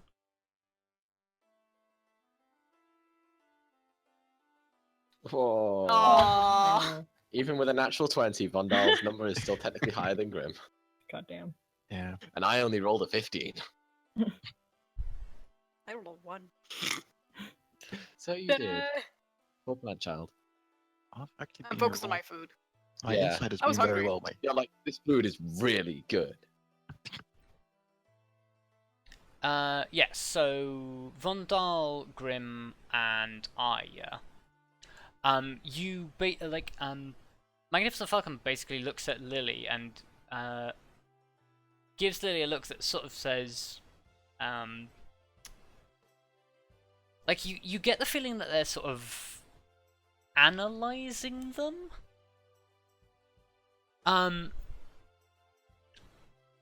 Grim, this looks like they look almost suspicious at them.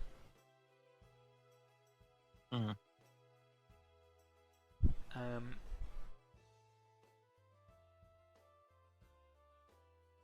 But yeah, Lily sort of like picks at the food and sort of like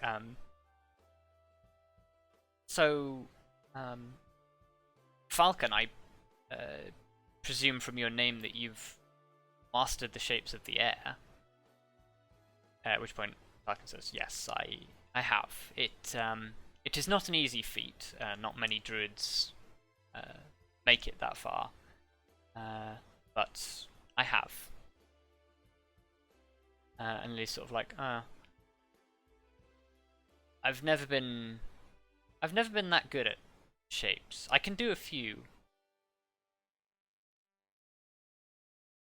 And then it's sort of like, they kind of realize that they just said something really, really personal to like kind of a stranger, and they sort of like go a little bit quiet. And it's yeah. Can I sort of ask Falcon like what ended up happening to the tree guardian? Falcon turns to V and says, it will slumber in its grove for a while. The magic that animated it was it was old and beginning to fray. So I have I've done what I can to sort of put it to rest. The magic will fade eventually, but the tree will live. Basically, because you know, actually, as a dryad, that awakened trees are not like dryads in that they are their own being. They are natural trees brought to life by a spell. Ah, right. Okay. Still, fighting trees is not nice. No. Well, it's quite an experience. At which point, Falcon says, "Yes, it was strange. I actually recovered some things from the tree, strange creations." Oh, yeah, that could be my war darts.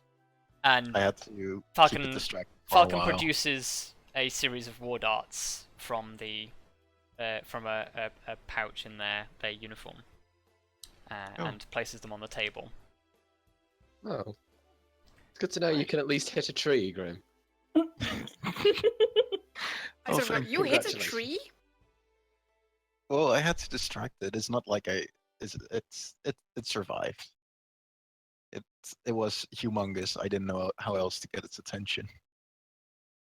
But I sort of give it like the shifty eyes. Falcon laughs almost heartily and says, "You were little more irritation than a gnat to an ogre." See, Vi, it's Who the fuck fine. is Vi? V. Ah! Viva la vida. Fucking hell. Viva la vida. Viva la revolution. Anyway, Viva la revolution. Look, that's how we can remember. TV, it's fine. I barely touched it. I would like thank you for the work. yeah. I didn't. Falcon I didn't sweeps expect to them have across to the get table and passes them to you. Thank you. So you gain I think it's 4. 5 war darts or 4 war darts. No, 4. There were 4 into the tree and 2 into the blights. Yes. So you But I didn't grab. you I regain didn't grab those. 4 war darts basically. I love how they're like strange creations, as if they'd like never seen a dart before in their lives. You have to remember that druids do not make weapons out of metal. Oh yeah. Druids also would not. War darts are a militarized creation and are generally made by races that have not mastered the art of the bow. So elves Gnomes. basically bypassed war darts a long time ago. Well then, that's a good point. That's funny. What? Sorry, are you getting on your elven high horse there? No, it's just I don't care. Arya still uses a longbow, like that. But it's kind of funny, like a gnome known for their tech, and then Yeah. using one of the most primitive weapons. I mean, the only bow you'd be able to use is a short bow. Longbows are too goddamn big. Or a crossbow. Or a crossbow. Well, I did have a crossbow. Yeah, I don't. Yeah, Kelariis has it now. I have it. Yeah, Vondal still has a crossbow. crossbows are things that the gnomes tend to get invested in, but you like war darts for their flexibility. A crossbow takes 2 hands. You can hold your you can have your shield and your war darts and throw your war darts from behind your shield. It's because of your height, your lack of mobility, etc., your war darts are far more effective in a melee than a crossbow would be to you. Even a hand Yeah, it's crossbow. just Well, that's basically the entire reason. Hand crossbows are very advanced items. Yeah, so gnomes. He'd have to make one. He'd have to have the knowledge to make one and the funds to create one. They're quite expensive to create. Oh wow. Yes. And still, it requires slightly more effort. Yeah. If you Also, can reload it's them. a dexterity weapon which he doesn't use as effectively as Yeah. darts because he can throw darts with his raw strength rather than his dexterity. Can V sort of like, if she's not like saying anything, can she sort of like just play with like water and stuff? Use shape water just to like move it around. Sure. You shape water out of your glass and just sort of like you can like animate it and make little shapes of it. Woo. Simone notices you do this across the table and sort of smiles. Oh, it's like playing with action figures, but with their water. God. Well, it's basically the magic equivalent of like doing like shadow puppets or like playing with your fingers across the table. Yeah. It makes me kind of sad. Vondal doesn't really have like party, the kind of thing you class as like party trick magic. Like it's all functional. Yes. At which point, this token is a wood elf, but I can't find a dark-haired high elf token, so excuse it. Oh, good stuff. The guy with the shimmering cloak that you saw earlier, Grim, basically approaches this table and says, "Excuse me, folks, Captain and Ariel, Falcon. I was wondering if I could have a word." Sort of like sits down next to Lily. They sort of both nod and say, "What is it?" And he says, "I've sort of I've had a chance to sort of use my magic where I can. I'd like permission to basically set up some wards around the perimeter of the town, just to sort of prepare an early warning defense. I'm aware that we're a little short-staffed on soldiers, so holding a routine patrol is going to be a lot harder without quite so many people.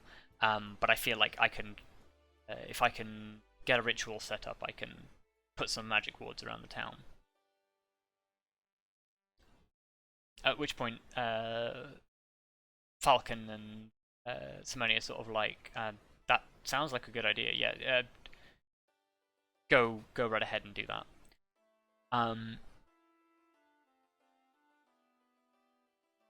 From the way that these guys interact,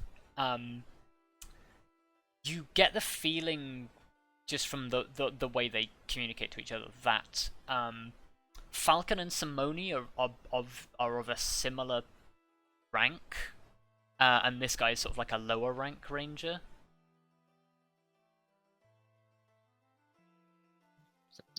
Just the way he sort of like comes to them and defers to them in this fashion. At which point he sort of says, "Thank you, that's all I wanted." And he basically goes to stand. At which point he sort of turns to Lady Anna and says, "Oh, forgive me, my lady, I didn't see you there." And she looks up and she says, "That's no problem. Forgive me, do I know you?" And as the was sort of says, "Yes, my lady, we have met once before. I know your son." Well, there's my question answered. That's your Yep. question answered. Didn't have to wait very long, did you? Beautiful. And she says, "Oh, that's I'm sorry. I see so many faces. I have a tendency to forget some of them." And he's like, "Oh, it's quite alright. It has been quite some time since I last saw you." And she says, "How is he getting on? Do you know?" And he says, "Oh, yes. He is doing fairly well. The last outpost is it's a great opportunity for young wizards to sort of experiment and learn in a proper environment. He's I must admit I haven't spoken to him for some time, but the last I saw he was well into his research." And she sort of smiles and says, "Oh yes, good. That is good to hear. Don't allow me to keep you." And he sort of says, "Thank you." Off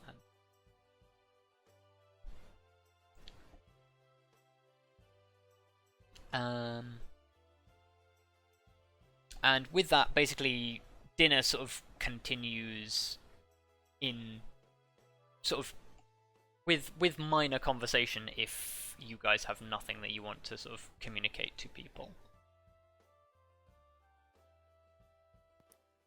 I don't think so. I don't have anything to say. No.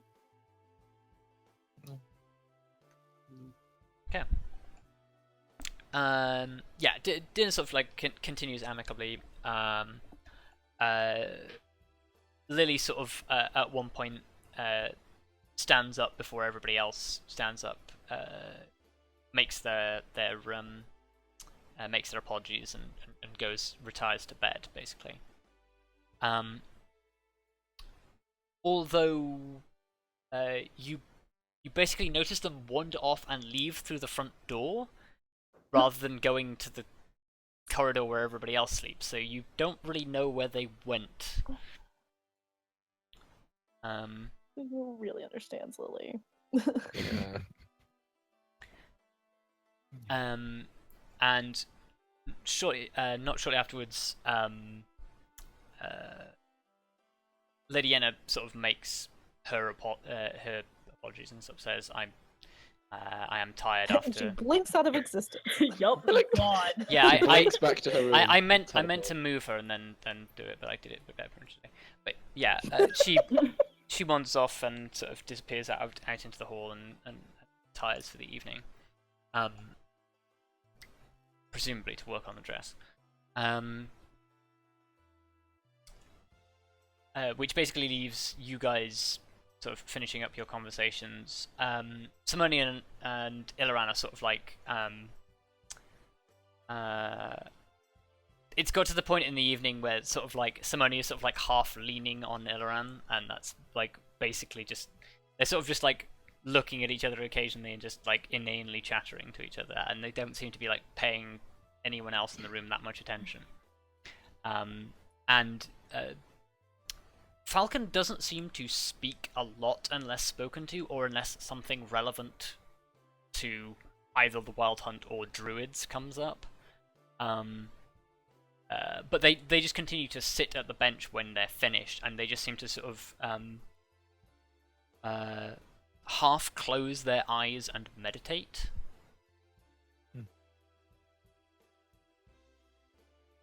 So it is entirely up to you guys what you do with your evening now, as you are all quite tired, but you don't have to go honestly, to bed straight away. Yeah.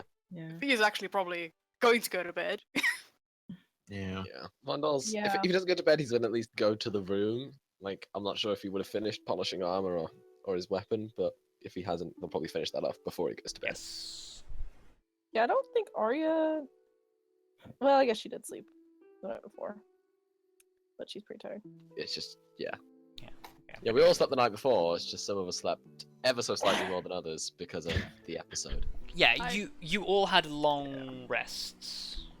Except for me, I had like multiple short rests. Yeah, it's because you didn't need to. I could get up Okay. early. So yeah, you guys retire to the room. Do you talk amongst yourselves, or do you just pretty much just go to sleep? He's pretty tuckered out. Yeah, it's not like Arya's one for small talk. Unless the others. Well, as Vondal's kind of like, I guess, doing, standard military style stuff, polishing armor and boots, he's just going to say, Grim, what is it that... I know, obviously, you've been making a mercenary company of yourself, but what is it that... Why do that? Well, I kind of wanted to get into a leading position because I love managing people, and well, it seemed like the best option since I kind of got stuck in the military.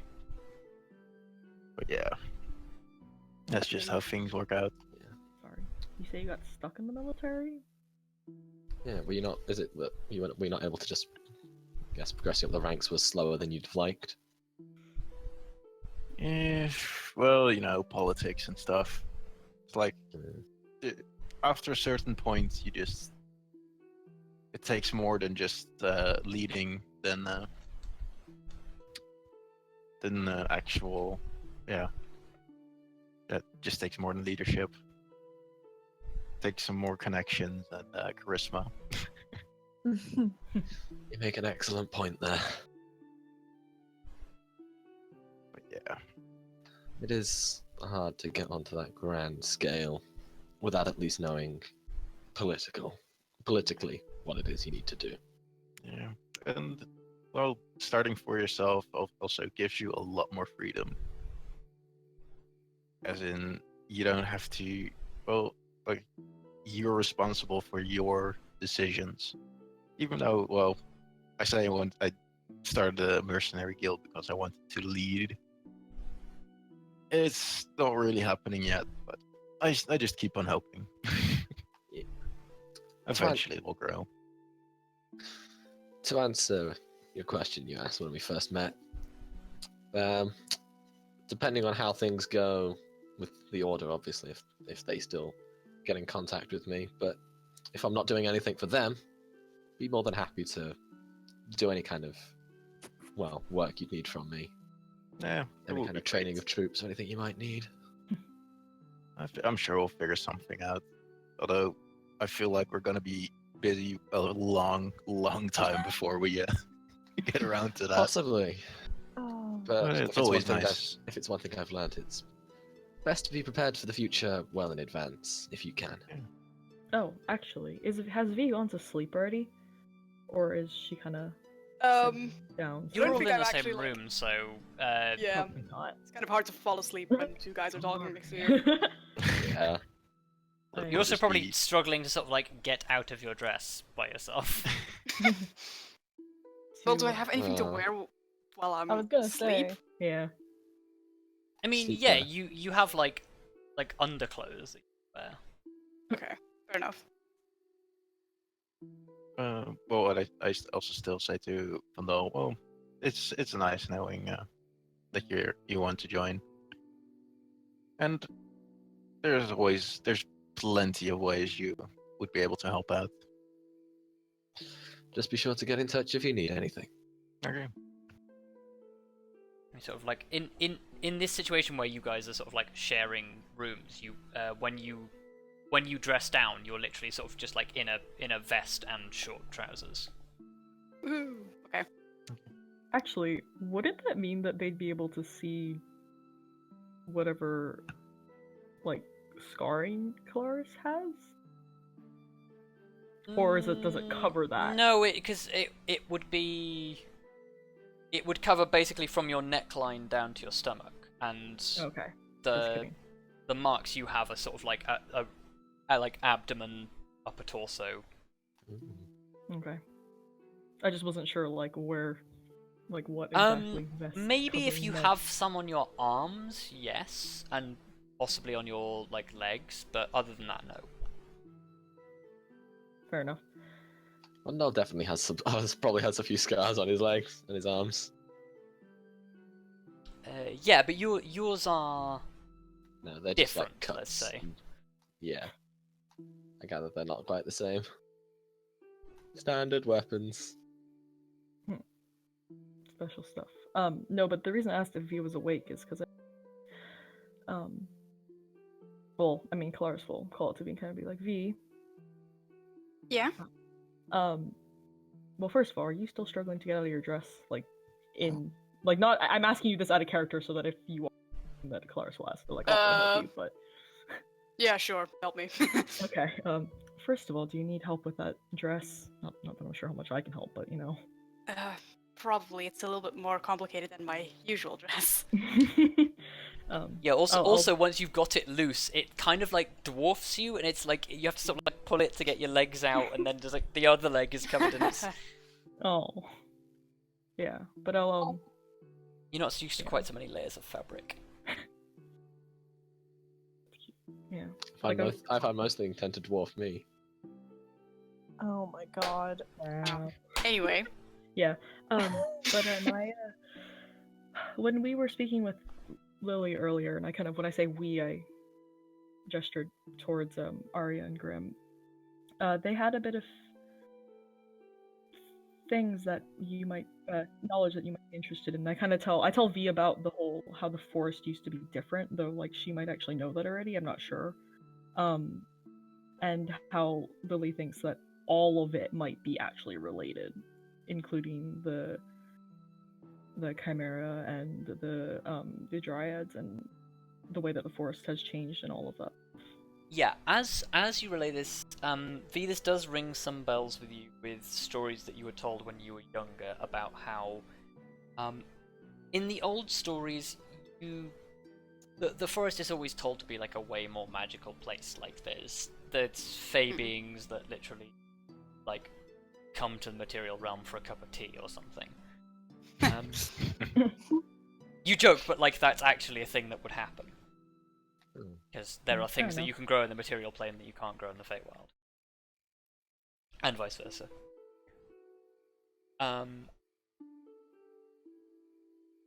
But yeah, like, in all the old stories, the world is a far more magical place. Like, Fey beings come and go, the Feywild is shifting and ever-changing, but you've never found that to be true in your lifetime. Like, you've never been to the Feywild, and you're about as close as you can get to it.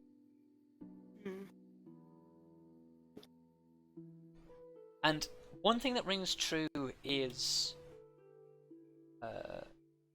the idea of places of power, because you know that your mother's grove is a place of power. Yeah. And you know that other sites where you've seen it, like other groves, like the ancient tree where the owl lived. That tree was like monumentally old and possibly magical. It does seem like that could be possible.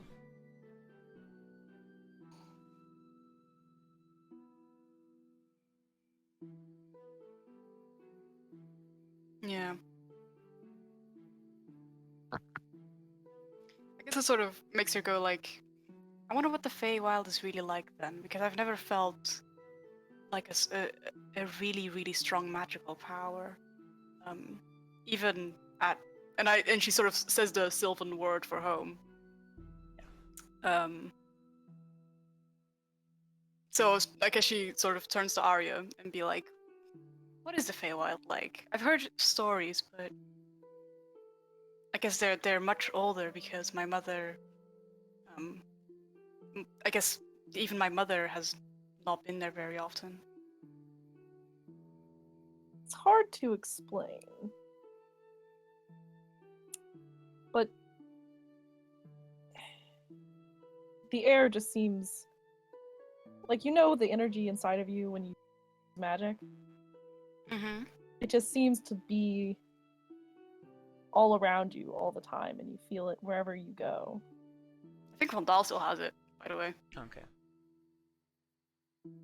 And I don't know. Is it easier to cast magic there? Yes, it is. It's a lot easier to feel the magic energy inside of you when you're surrounded by it all the time. And there are lots of different creatures there that don't walk in the material plane. These aren't Surprised I've nasty never been there. creatures, are they? No, most of them are nice. I mean, there are some, but I mean, there's some here too. Yeah, I'd like to go to the Feywild there's someday. not a lot of evil creatures, you know, in the Feywild. There's a lot of chaotic creatures. In fact, it's almost primarily inhabited by chaotic creatures. But... Those aren't necessarily bad, though. Do what they fucking want. Yeah, people do what they want in the Feywild, and there are spirits that literally enjoy just irritating travelers. Wow.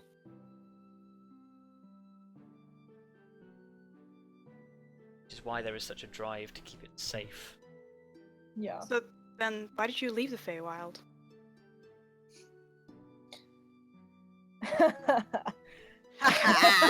No. Oh man, this is the moment where I have to decide, is she gonna say the thing or is she just gonna not say the thing? And I guess you already know about the Chimera, so. Consider all of the emotions that Arya has felt over the past few days. Yeah. And then decide. Because whilst you have been through a lot, there's also things that would make you potentially want to hold it back. And I think I'm the only one that actually knows it was the Chimera. Well, only- Kelariis also saw how fucking distraught Yeah. Arya was, but then Arya was just like, leave me be. It's more Arya's awareness that people know more than people knowing. Yeah.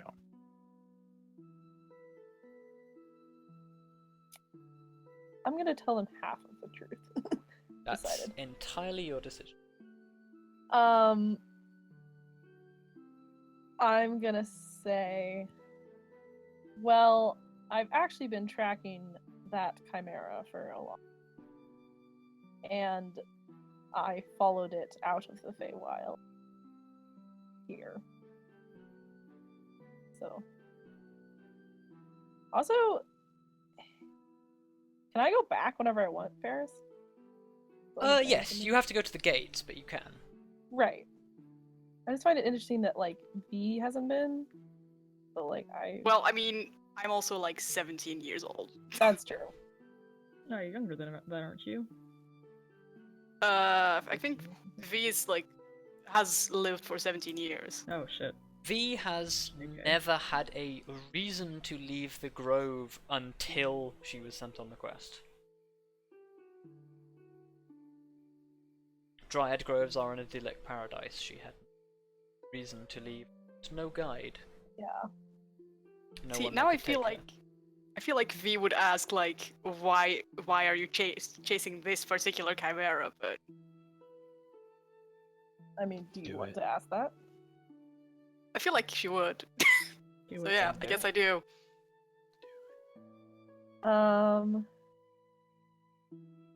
And also, I suppose she also asks like, did you know it was gonna like burst into flames and do its weird regenerative thing? No, that I've never seen that happen. In any creature, Feywild or otherwise. It's unnatural. It makes me even more worried about what all is happening.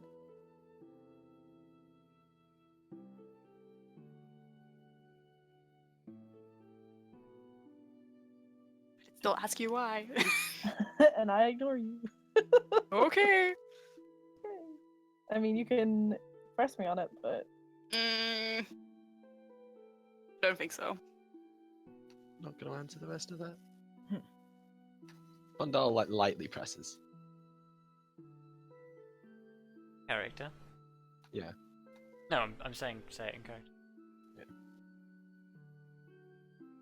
You don't feel you want to answer the rest of that.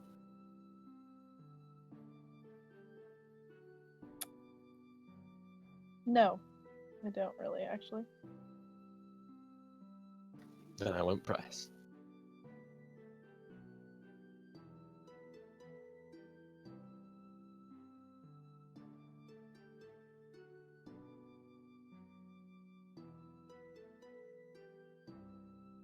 Nope, I guess that's the end of that conversation. There's bed. Okay. Actually, Kelariis probably just after a long pause, silence, because she was thinking of if she wanted to say it, but Arya, if you ever want to, you're always welcome to tell us. But of course, no pressure.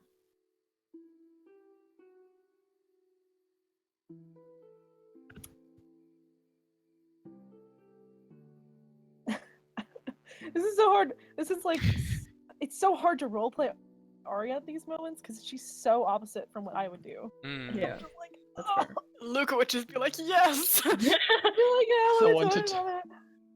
I'm just gonna have a Someone good I cry. can tell. Yeah. I can share my feelings with. Yeah, and that was just like a thing for like even the future kind of. Kelariis Yeah. was doing that, so. I guess Arya's just like gonna give her a bro nod. Seems to be her go-to. Kelariis Bronod's back. Perhaps another time. This is our entire relationship with Bronod's back and It forth. really is. Yep. Like, I love how we're like, she's probably like most chill with you, and like this is literally all we do. Is just go Yeah. nod at each other. Arya likes Kelariis the most, and all they do is nod at each other. And you Yeah. weren't even there when I said like my bit of my backstory, so it's really weird. It's It like- is. I like her, she doesn't even talk to me, we just nod. One day it'll be like Kelariis respects Twilight, but instead of boundaries. staring, it's just nodding. Just so much nodding. They just nod at each other an unreasonable amount. Arya develops an annoying habit of biting her lip. That's a Twilight joke. Oh Yeah, my. that's- Wow. That's why no one gets it, mate. Teenage sister, don't question it. I mean, I read and own all of the Twilight books, but I What have the no fuck, idea. Luka? Listen, I was in like 7th grade when those books came out, and they were the shit. Anyway. Moving swiftly on.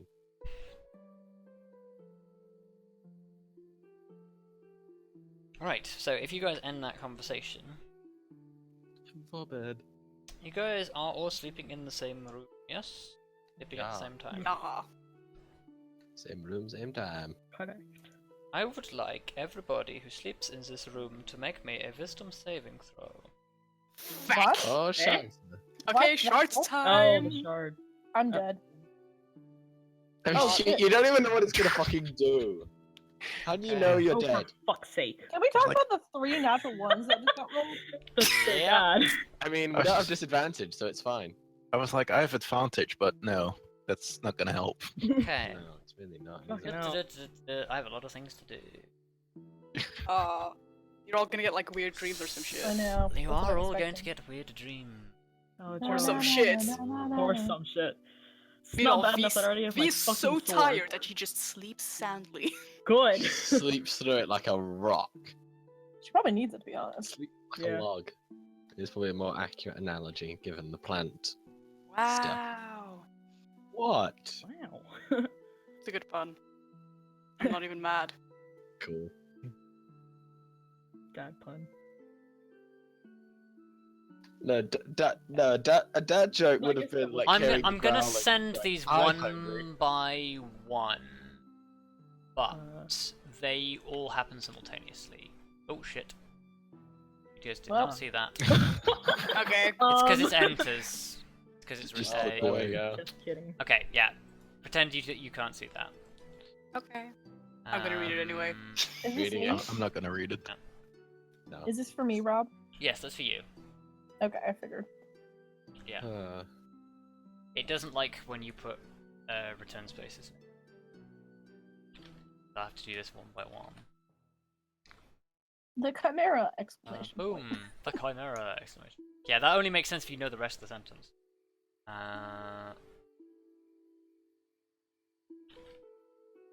Oops, that's exclamation mark.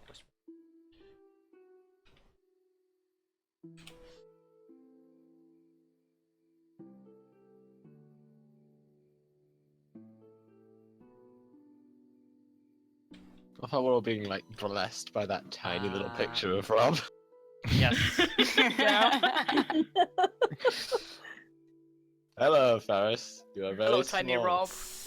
A small robe. Small Rob. He's not a grim small. I feel like you can never make short jokes because, like, I can when- because there's someone over a foot shorter than me. That's how it works. I am a lot shorter. If one of your friends is over a foot shorter than you, you can make short jokes about them. Sob.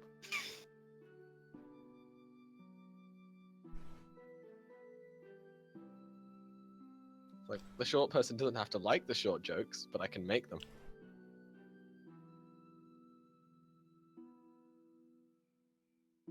I'm kind of sad that like does my good roll mean I don't get like an excerpt because I kind of want to. Maybe You you'll get don't like get a one. super nice dream Yeah.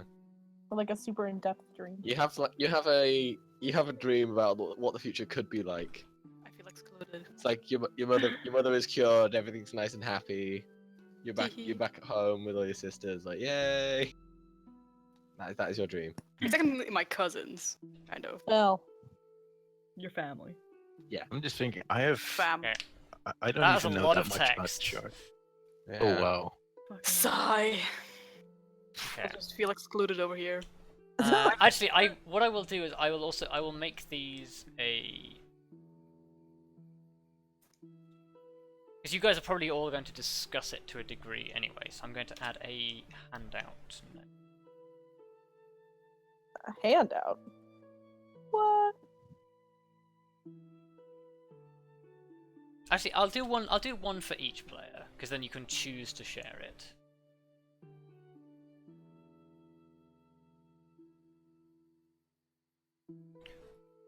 There's chat.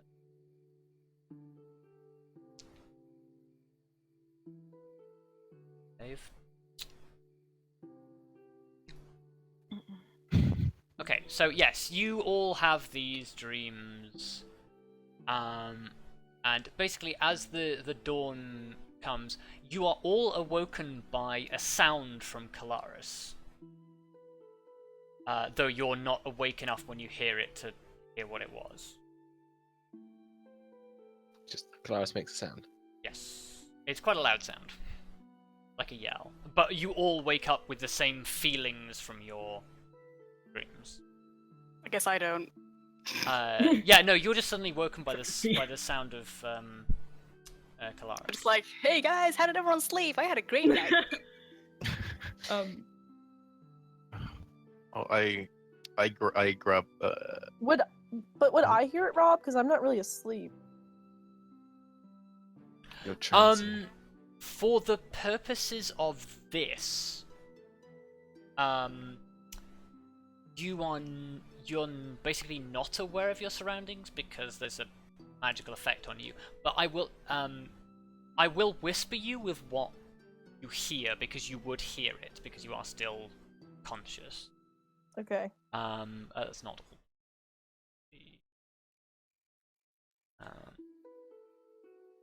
Yes. Oh, hold on. I need to edit this because there's. Well, I know what I'm gonna do when I wake up. Cry.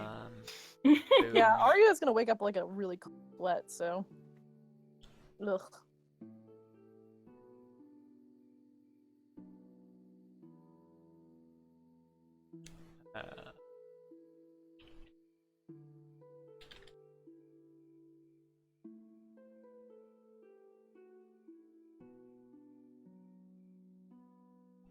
Yes. So I will whisper that to you very quickly, Arya, so you guys can get on with the role playing.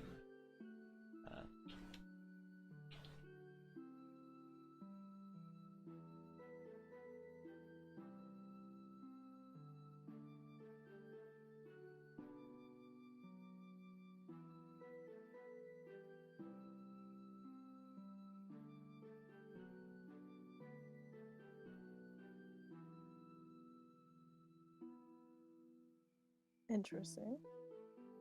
Okay. You all awake to a sudden sound.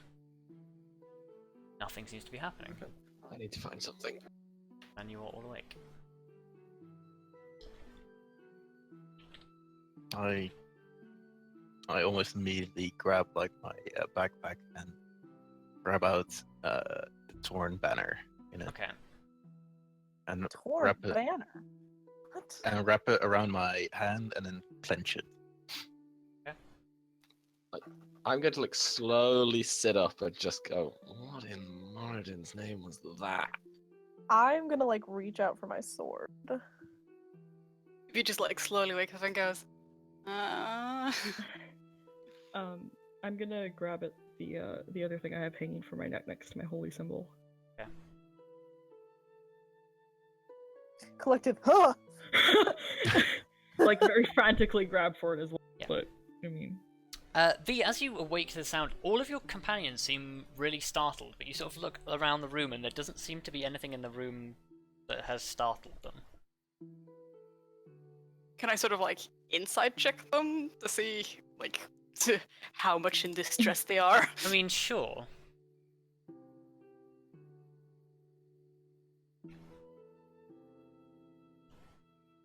If you had to speculate, you'd swear they all just woke up from a bad dream, but all at the same time.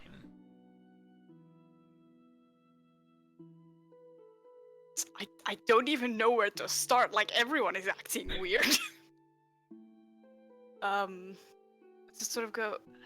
Is everyone okay? Yeah, you should now all have little journal entries at the top of your thing with your dreams in as well, if you're struggling. Did I miss something? Oh.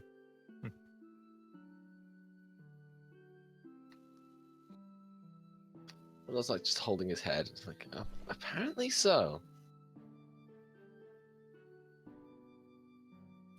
Good to know at least one of us had a decent night's sleep. Apparently it wasn't just me. I'm very confused now. What? For mechanics terms, you guys are all well rested, by the way. If you Yeah, have my spell slots. if you have any fatigue, you lose it. Except for I think. No, I only lose 1 point. You lose 1 point of fatigue, so you're still at -1. Everybody else who had -1 is now at 0, which I believe was just Vondal, actually.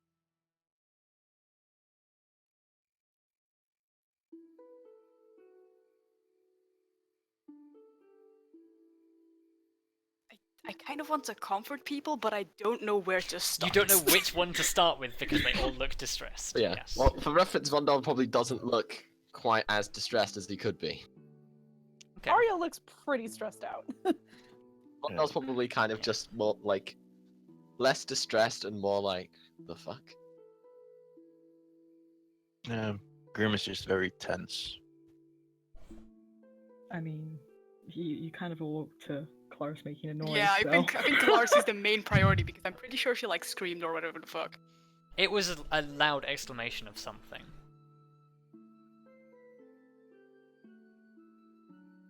I guess I sort of stumble over to Kelariis and I go, "What happened?"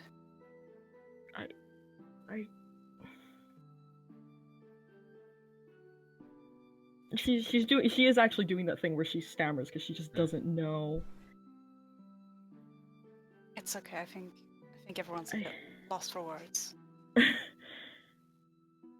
I sort of look at the rest of the room. Does Kelariis realize that she actually made that made that noise loud enough that everybody could hear? Did she realize that, or? Yes, you're aware that you shouted it aloud when you woke up, but you don't know if people heard you or not. Arya's gonna look at her kind of like you know that she heard what you said. I probably meet your eyes for a second and look down, just saying sorry.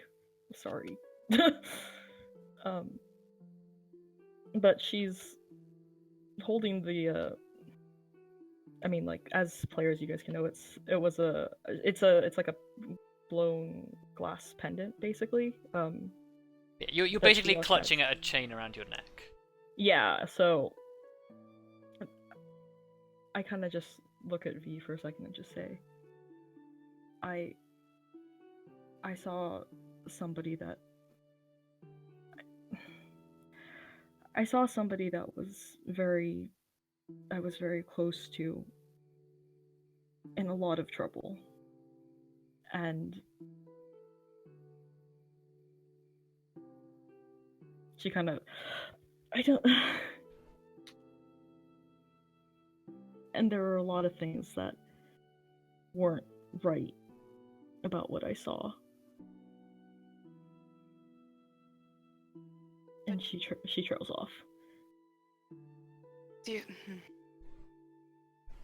don't think it's some sort of vision, do you?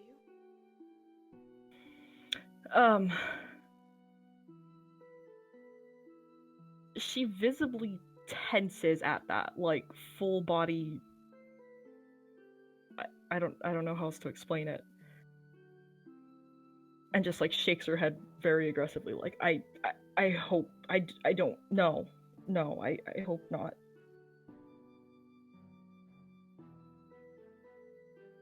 Because that would be just no. She's kind of in denial because it's not. Some of the things she saw aren't exactly out of the question. Let's just put it that way. I sort of turn to Vondal and go, Vondal, what about you? I start with these two because they're the easiest. What are you trying to say? I'm saying that I asked about your backstory yesterday. You didn't even tell us the truth. Anyway. Oh. Vondal's kind of just gonna he's not completely there, and he doesn't answer because he doesn't see because he's kind of lost in thought and possibly didn't hear you. And he starts kind of and he kind of just pulls his backpack up off the ground and starts just rummaging through it. You're all worrying me, and I sort of go. I don't know what to do. Scaring me. Yeah, legit. But yeah, eventually Vondal pulls out the raid last and just goes, I think this is our problem. Really? I don't know. It just Well, it certainly isn't helping situations. it feels like this. I don't know. Give me a perception check as you hold it up.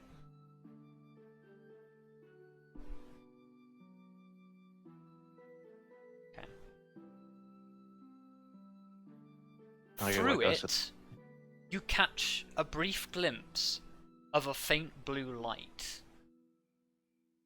Not unlike the whatever it was that you saw in the cave. But it's only there for a second.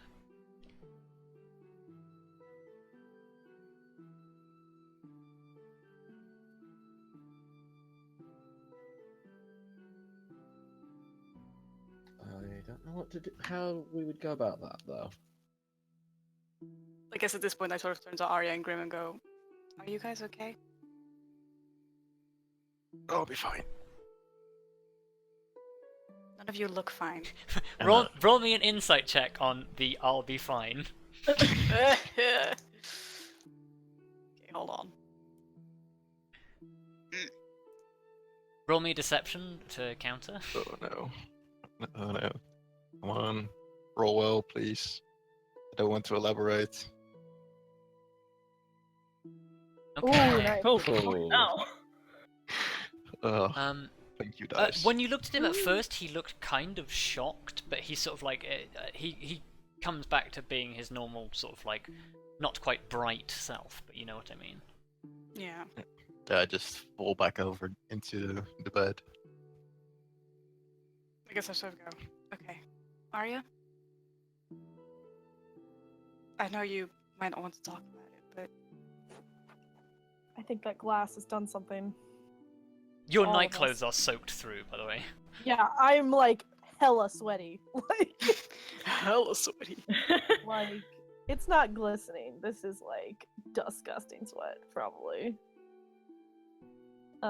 It is a cold fear sweat, yes. Yeah. So I'm just kind of like,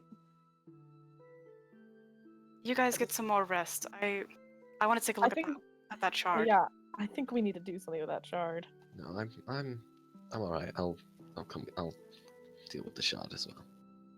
Yeah, Arya's probably not gonna go back to sleep. So. And also, she's probably done her rest already. Yeah, Is it only have to be 4 guys hours? you guys don't feel tired. Like you feel like you've slept for a long time, even though your dreams were relatively short.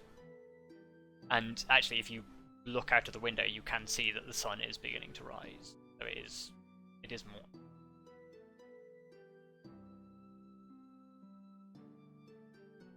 I just don't know what we would do with that shard because Lily said they didn't know how to break it. So I don't know. Don't know really what can be done. Take a closer look at it. I'd still like to take a look at it. Can I get it? Yeah, and I'll just kind of give it to you. I am literally just gonna like storm off. I'm gonna find a quiet place in the village, sit down, and just like feel it, feel the magic. Okay. Look at it. Vondal's gonna get his armor on and do his best to follow the 10 minutes later. Okay. I'm gonna be like, I think you guys are gonna have to tell me what happened down there. I think I can't wait till tomorrow, or much longer. Yeah, I'll like sit down and Tell your story. start talking to you. Yeah. Well, and it'll help her get her mind off things. So. Yeah, it's V's like- off. Bye. Okay, you disappear. Vondal will follow 10 minutes later when he... He's got his armor on. Okay. So you find a quiet spot in town as the sun is rising, away from the sort of the main street, and roll me an Arcana check. Can I sort of like look at Vondal first and go like, this isn't exactly gonna be He's not with interesting, you. know? Oh, I thought he was with me. Anyway, I'm putting armor on. It takes Yeah. 10 minutes. Okay. true. As you focus your magic on the crystal, you pass out. Shit! What the fuck? You also experience a strange vision. Well, There's your dream. So You far, wanted it so bad. Yep, you are now included. Congratulations, you got what you wanted. You wanted it so badly, so here you go. I'm I half need thinking to that's what quickly I wanted. reformat this so it doesn't paste it into the chat again, because I don't want that. Because this spoilers. What is? Hmm. Well, I guess if you just put it into like the dream thing instantly. Oh yeah, that's a good idea actually. I'll just put it in a. In a little note to V. V. It's slightly easier to read as well. It is. Yeah. Because you don't have like weird sentence breaks. Yeah. Chimera! Exclamation point. Chimera. Oh boy. Chimera. Ah. Right. Okie dokie. Oh, there it is. Yeah, there you go. Boom. Yeah, you have a We thing. can't see it. Vondal, you put your armor on, walk out 10 minutes later. Roll me a perception check. Oh shit, I realized actually I need to edit that as well because it didn't happen in the situation it was supposed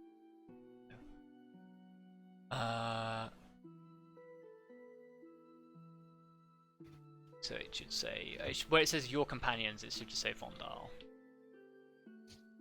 Oh. Okay, yeah, Vondal, you, as you walk out, you see V. And she seems to basically be slumped on the ground, holding the crystal. Like slightly concerned, I'm gonna like shake her gently by one shoulder, just go V. As you shake her, she wakes up at the end of the dream. Oh, thank God. Ooh. Are you alright? God. Am I?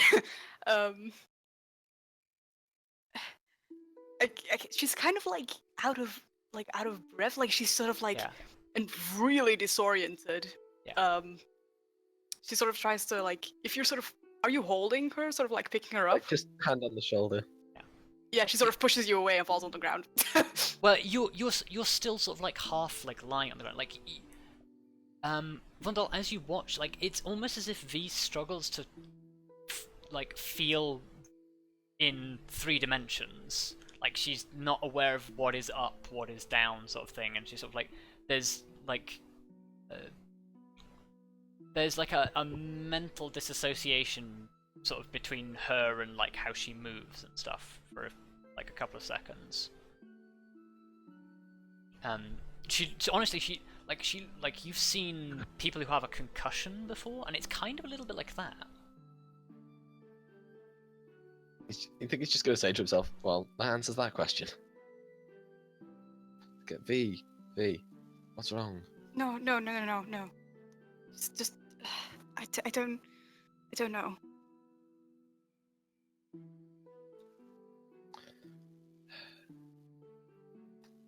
You're probably right that this thing is really bad.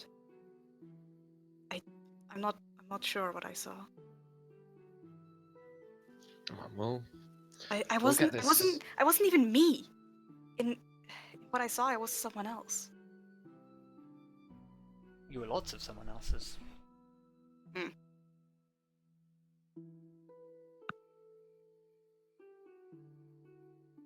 Do you want to deal with the shard first? Okay.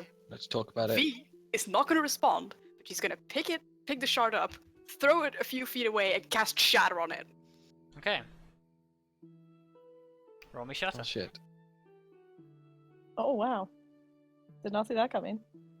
Me neither. Yeah. Fucking hell. The stones that line the street are basically like split open by the force of your magic from your spell, and like it throws like a whole bunch of dust and debris into the air as this happens, and this makes like a huge crack. If anyone was still asleep, they're probably awake now.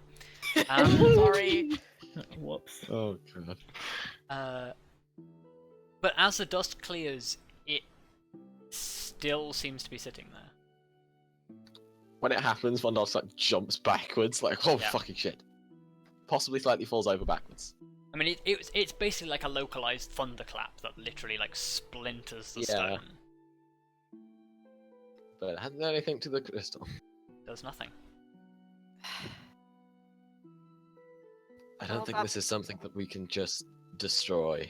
I think we need to contain it rather than destroy it. But how? And I don't want to carry that a lot longer.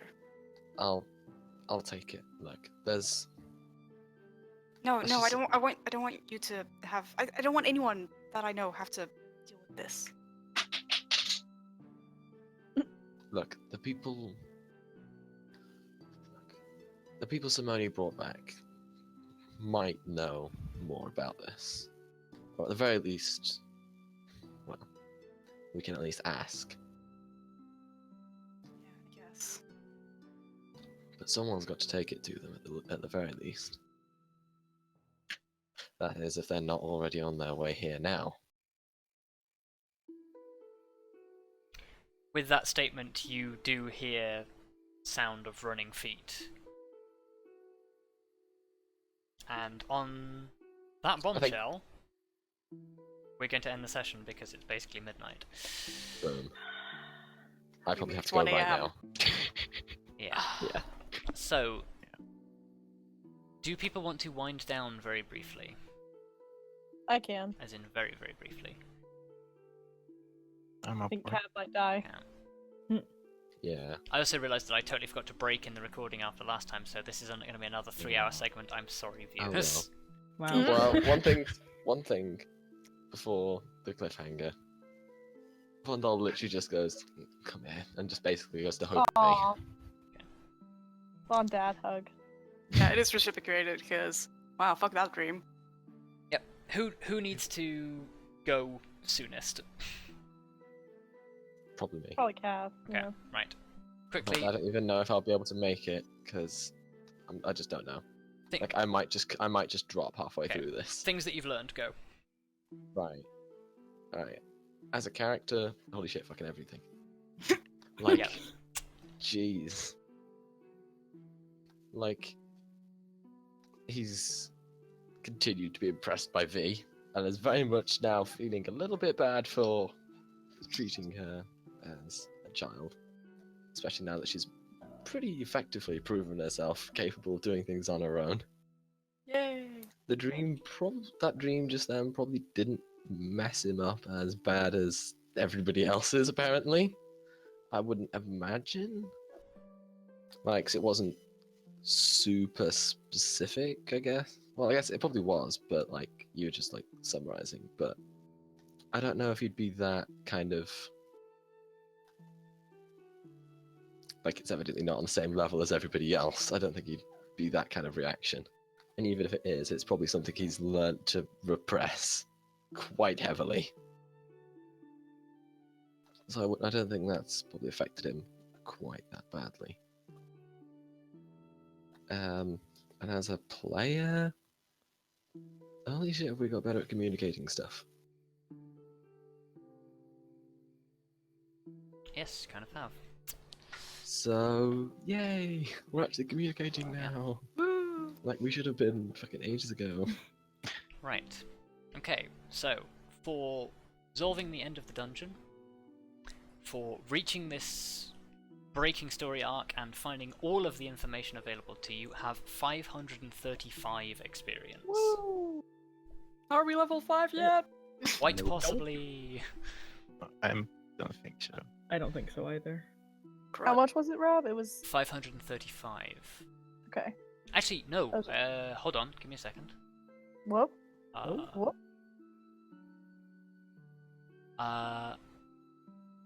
Actually, make that 635 Whoa. Whoa. because there was something I forgot to include.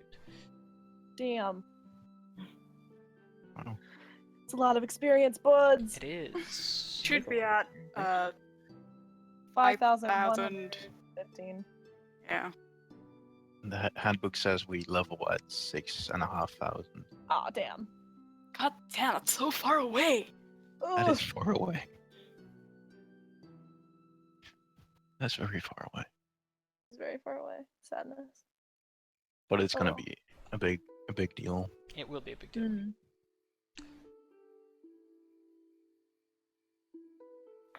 Okay, who's next? Calf's Nope. dead. That's fine. Bye. Goodbye, Cav. It is very late. Who Yeah. needs to go next? So probably Helena. Oh, I do. God. As a player, what have I learned as a player?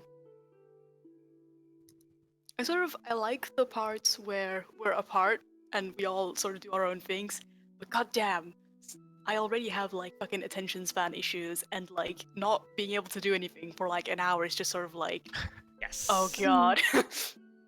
Sometimes that happens, and I am sorry. No, I mean, I do also like it, the fact that we're not like moving as like one group sometimes, but Yes. sometimes I get distracted and I'm just like, oh god, I missed like an entire segment. That doesn't matter because you weren't there. Kind of, I guess. But I do feel bad for like missing like half of Lady Anna's backstory because I genuinely did. Yeah. So I guess that works. The dungeon was also like, I was really worried. Well, not really that worried, but I was really prepared to like fucking whip out everything. And I didn't really have to use anything.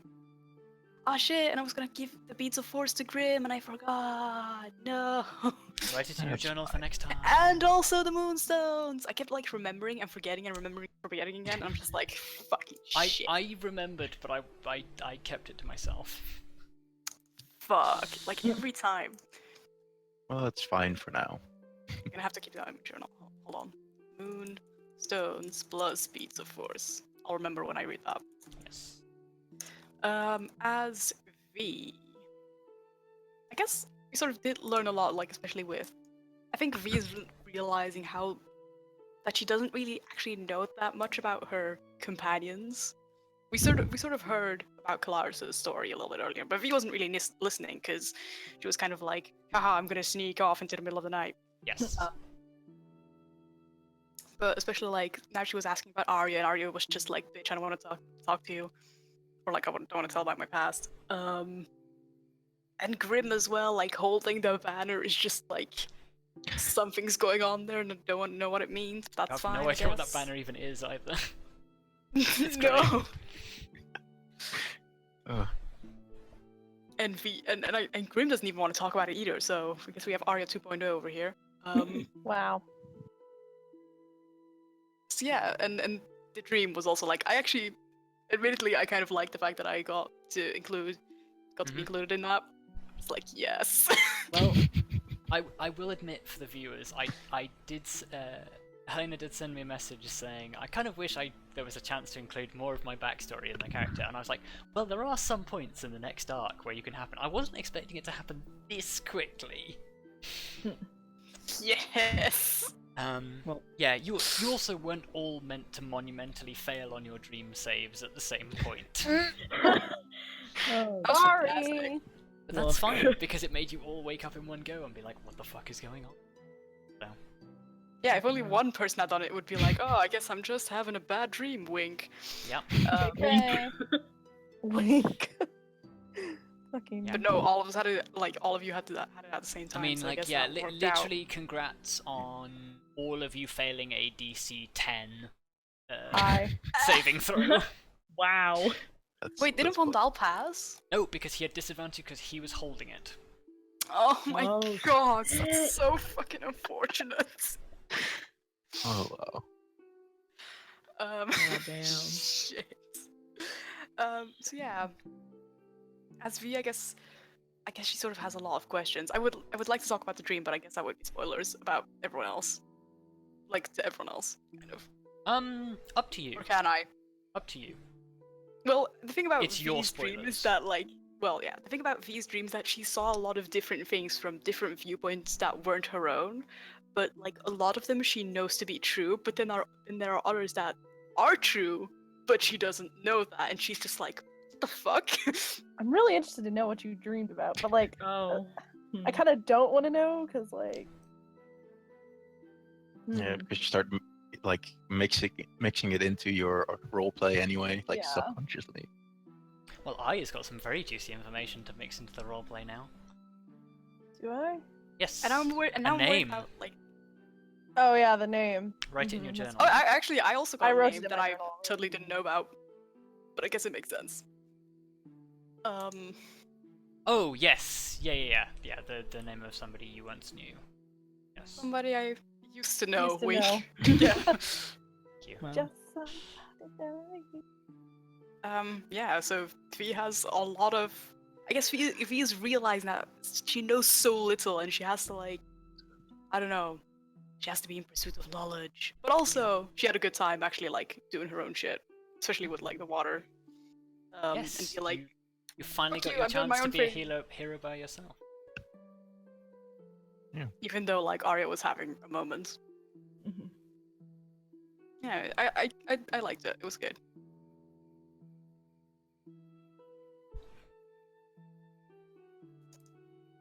Also, I'm- Luka will probably send you the dream, just you know, because you're my I figured. friend. I figured.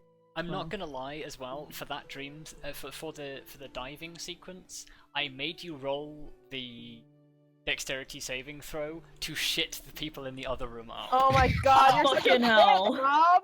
Okay, because legitimately what happened was that V picks up the shard and I had to make a dexterity saving throw to see if she cut her hand Oh. on it. So it's like totally And not. she did. She didn't take any damage. She didn't lose concentration. She just cut her hand. That was Wow. literally See, all that we happened. were like, Damn. I was like shitting myself because you failed it. I was like, oh god, she's gonna die. Yeah, as soon as that happened, we all like started work just like, oh shit. I mean, what's the point in generating suspense if you can't involve everyone in it? God. I mean, Because well at first we played. were like, oh, he's just gonna hide all the rolls from us, so we like don't even know what's going on. Nope. Yep, not at all. Put him right where You're you just can gonna see be a him. little bitch about it. I mean, well played, but Well goddamn. played, but also I hate you. Anyway, okay, yeah, you can have 635. Woo. Who's next? Actually, I'll be right back. Okay, so I guess it's not you. You want to go or do you want me to go, Jayla? I'm fine either way, so you can go if you want. Yeah, okay. Right. Well, as a player, probably the biggest thing for me right now is like figuring out how Arya would react to things. Because we just like she is like such an opposite person for me, and it's really hard because I'm like it's so hard to just come up with reactions that would be in line with her reasoning them out, all this stuff. So like that's probably like the hardest thing because I really want her to like bond with the other, but like she's not in a place where she wants to bond with the other. Like she's okay with like Kelariis and Grimm for the most part, but like her and Vondal really got into it last session? No, 2 sessions. Two Whatever that sessions fight- ago. 2 sessions ago. The last 3 sessions, to be honest, because you had to go in the cave as well. Yeah, like so her and Vondal are like pretty rocky and like and her relationship with V is just so complicated because she genuinely wants to protect her, but like she's doing it in like all the wrong ways, and V's like pissed off at her and He's like, not as pissed off anymore after the diving thing because he was Well, just that's like, yeah, you suck on it. but like even then, like I know that like she's a little bit less wary, I guess, now that V's just gonna die, but like also she doesn't like the water guardians we figured out probably weren't gonna attack you. There wasn't an actual monster down there, so like the only thing that could have hurt you was like your concentration and drowning. But you didn't So know even that then, at the time. Yeah, but like once she got out and like we realized what happened, I don't know. I think she's still very much in the mindset of V can't take care of herself. Oh yeah. That's Like even after all that today, I still think she's her opinion of V has not changed all that much. So it's yeah, as it's- much believing that V is still in danger as not wanting to admit that you might be wrong as well. yeah, a lot of it is like, she's like, well, no, there's no way, like, that I could be wrong about it. She got So- lucky. Yeah, exactly. That's like, she's like, well, if there had been an actual monster. And obviously, like, she doesn't actually know that because it didn't happen. So, but that's what she's thinking right now. I mean, just as a side note, V is also like really like it's gonna be really pissed off if she catches herself thinking like, oh shit, I might be wrong. Yeah. And the whole thing of the backstory as well, like, Arya's getting to the point with some of these people where she might talk about it, like with Grimm and Kelariis, but like when V asked her about it, she was like, I don't want to say anything because like Vondal's here, and like she doesn't really want to show weakness either in front of V right now.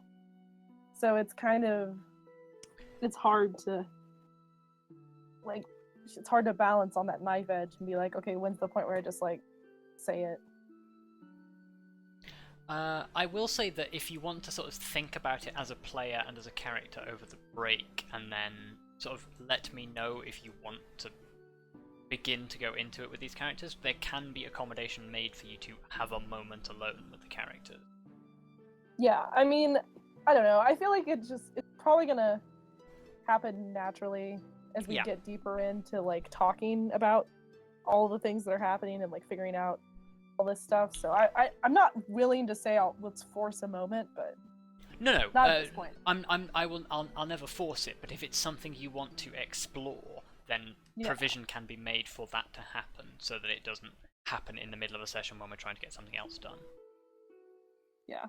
I mean, yeah, I'll just think about it. It's that whole thing is like such a big dilemma right now for me because Yes. I'm like, when is it natural? Like, when is the moment when she stops trying to hide it, like all this stuff? So I don't know. When is Blair the is now moment that you might struggling. realize that some of your backstories may or may not be connected? Well, and also it's just like me struggling with her as a character because it's like my motivations as a person are so different from Yes. yours. So Hmm? yeah. Anyway, Are you done? internal struggles. Yeah, I'm done. Okay. Yeah, you can have your 635. I guess that just leaves me. And Jayla. Oh, Jayla's here as well. Wow. Wow. Hey, look, I didn't know if Jayla had gone before, or Yeah, no, he was gone, to be fair. Luka. Yeah, Okay. no, that's fine. Grim, let him have it. As Grim, let me think. Well, there's been like some small, story developments, mainly just learning a bit about the others. I notice it is kind of hard for him to get in, like help out right now, because he didn't yet quite know what happened down there. But now he's being filled in. I think it will be slightly easier for him. Yeah, next session you will be 100% up to speed. Yep. I think Grim himself didn't see this coming, the dream, I don't think anybody saw it coming. Nope. and Not even the DM. Wow. oh, amazing. And I think it's kind of well, if he hasn't faced it in a long time, his nightmares basically, and well, it's a pretty damn good nightmare. That it is. So yeah. I'm What just else? gonna get all the dreams brought up and arrayed on screen so that if viewers at home want to look specifically, they can. Obviously, you can just pause the video and take a look, but just want to leave them on and screen for a decent length. well, to be honest, I didn't exactly expect the banner to be brought up already. No. But yeah. Now people know it exists. Yeah, that's- that banner. That's basically it for Grim, I think. Anything major I'm missing? There's of course, what's his face? Archibald? Archibald Henchron Fitzpatrick III. I think fucking guy.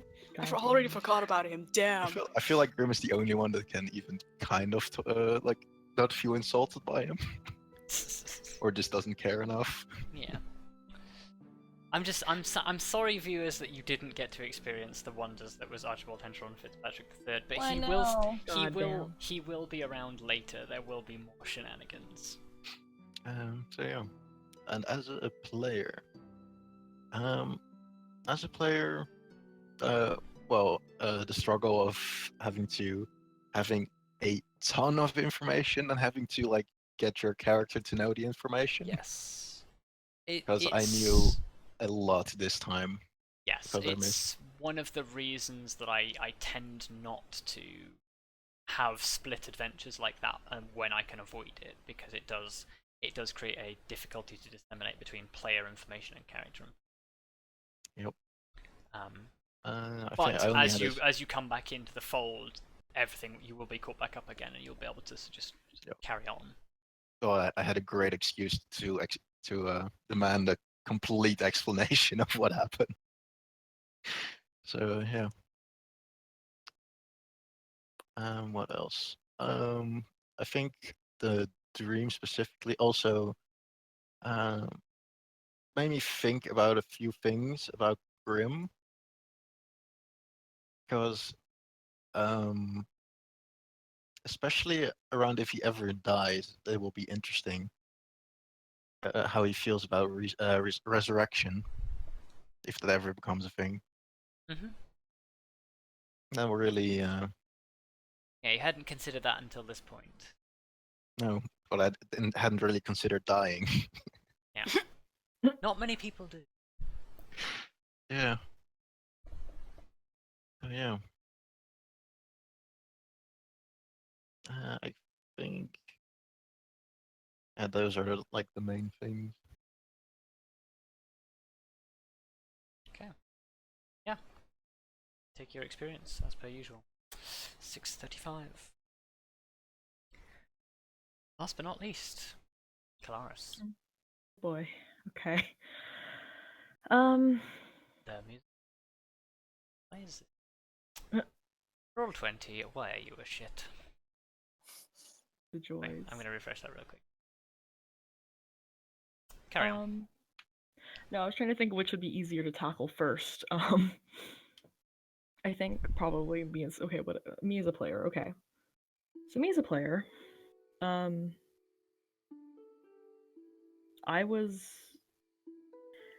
kind of came to a realization over the past week since the last session, and how Kelariis almost died. Actually again. I didn't think about that, but I was like, wow, shit, she's actually almost died twice now. Not with the party, of course, necessarily, but Yes. I kind of forget sometimes that she's actually really young. Like, yes, technically, maturity-wise, she's about, I think, like 23, 24 human age-ish, like human maturity-wise, but she's actually only been around for like 15 years, and sometimes I forget that because she's considered an adult. And just having to coming to the realization, like, oh my god, like, I really shouldn't be keeping, or like, Kelariis really shouldn't be keeping Nugget around, like, that's really bad, and coming to the decision, like, me as a player, like, okay, I have to find a safe way to make sure that Nugget gets taken care of. And that's gonna make Kelariis sad, but it was kind of a thing. I was like, she would have come to that realization, and thinking of ways to do that. And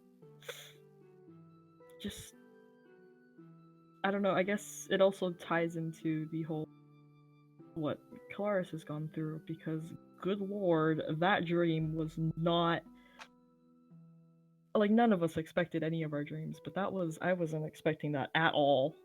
And it's weird because when V was asking her if it's I don't remember the exact wording that V used, but basically she asked like, it seems like it could happen.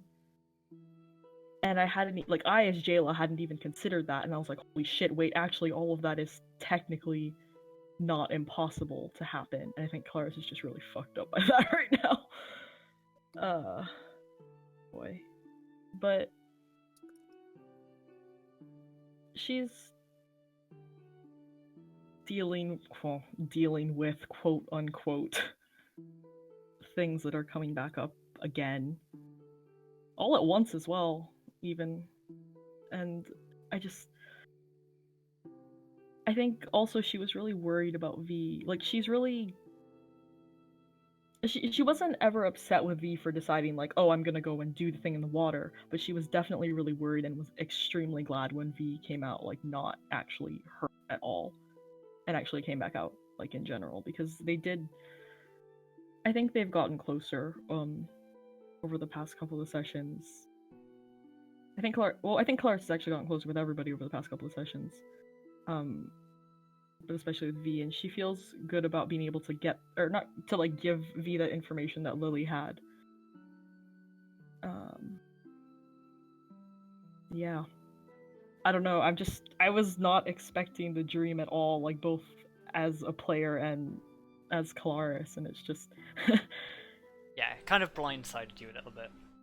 Yeah, and it's kind of weird, actually, that the contents were what they were, because I was considering having Kelariis, like, if that dream hadn't happened, I would have had Kelariis wake up in the morning and kind of be thinking about, specifically, like, one of the people involved in that dream. Like, Yeah. anyway, so it was kind of just really weird timing for me, player. I was like, whoa, okay, that's not what I was thinking of, but okay, that works too. Strangely prescient. Oh god, yeah.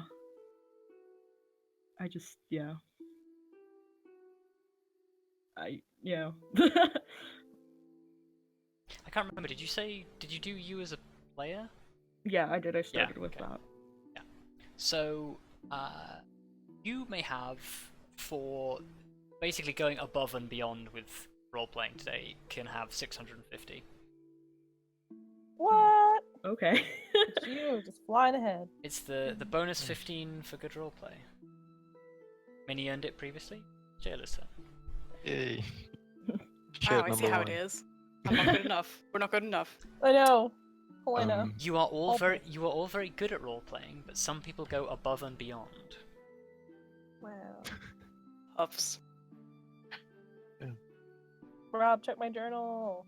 I decided on a name. You've actually written some things in their journal. Hooray! I've decided on a name finally. Oh, hooray! 12 sessions. Yay. Oh, okay. Oh, that's good. Like it. Thanks. Okay. Right. And with that, we will draw to a close. Thank you all for playing. Thank you all for watching. I don't quite know yet. Schedule might be a little bit different next week, depending on what I have to do, because I will basically be traveling home on the Saturday. So I basically have to spend 6 hours on a train. Yeah. Which may be the perfect time to plan an amazing D&D session. It also may leave me completely exhausted and not feeling like doing anything.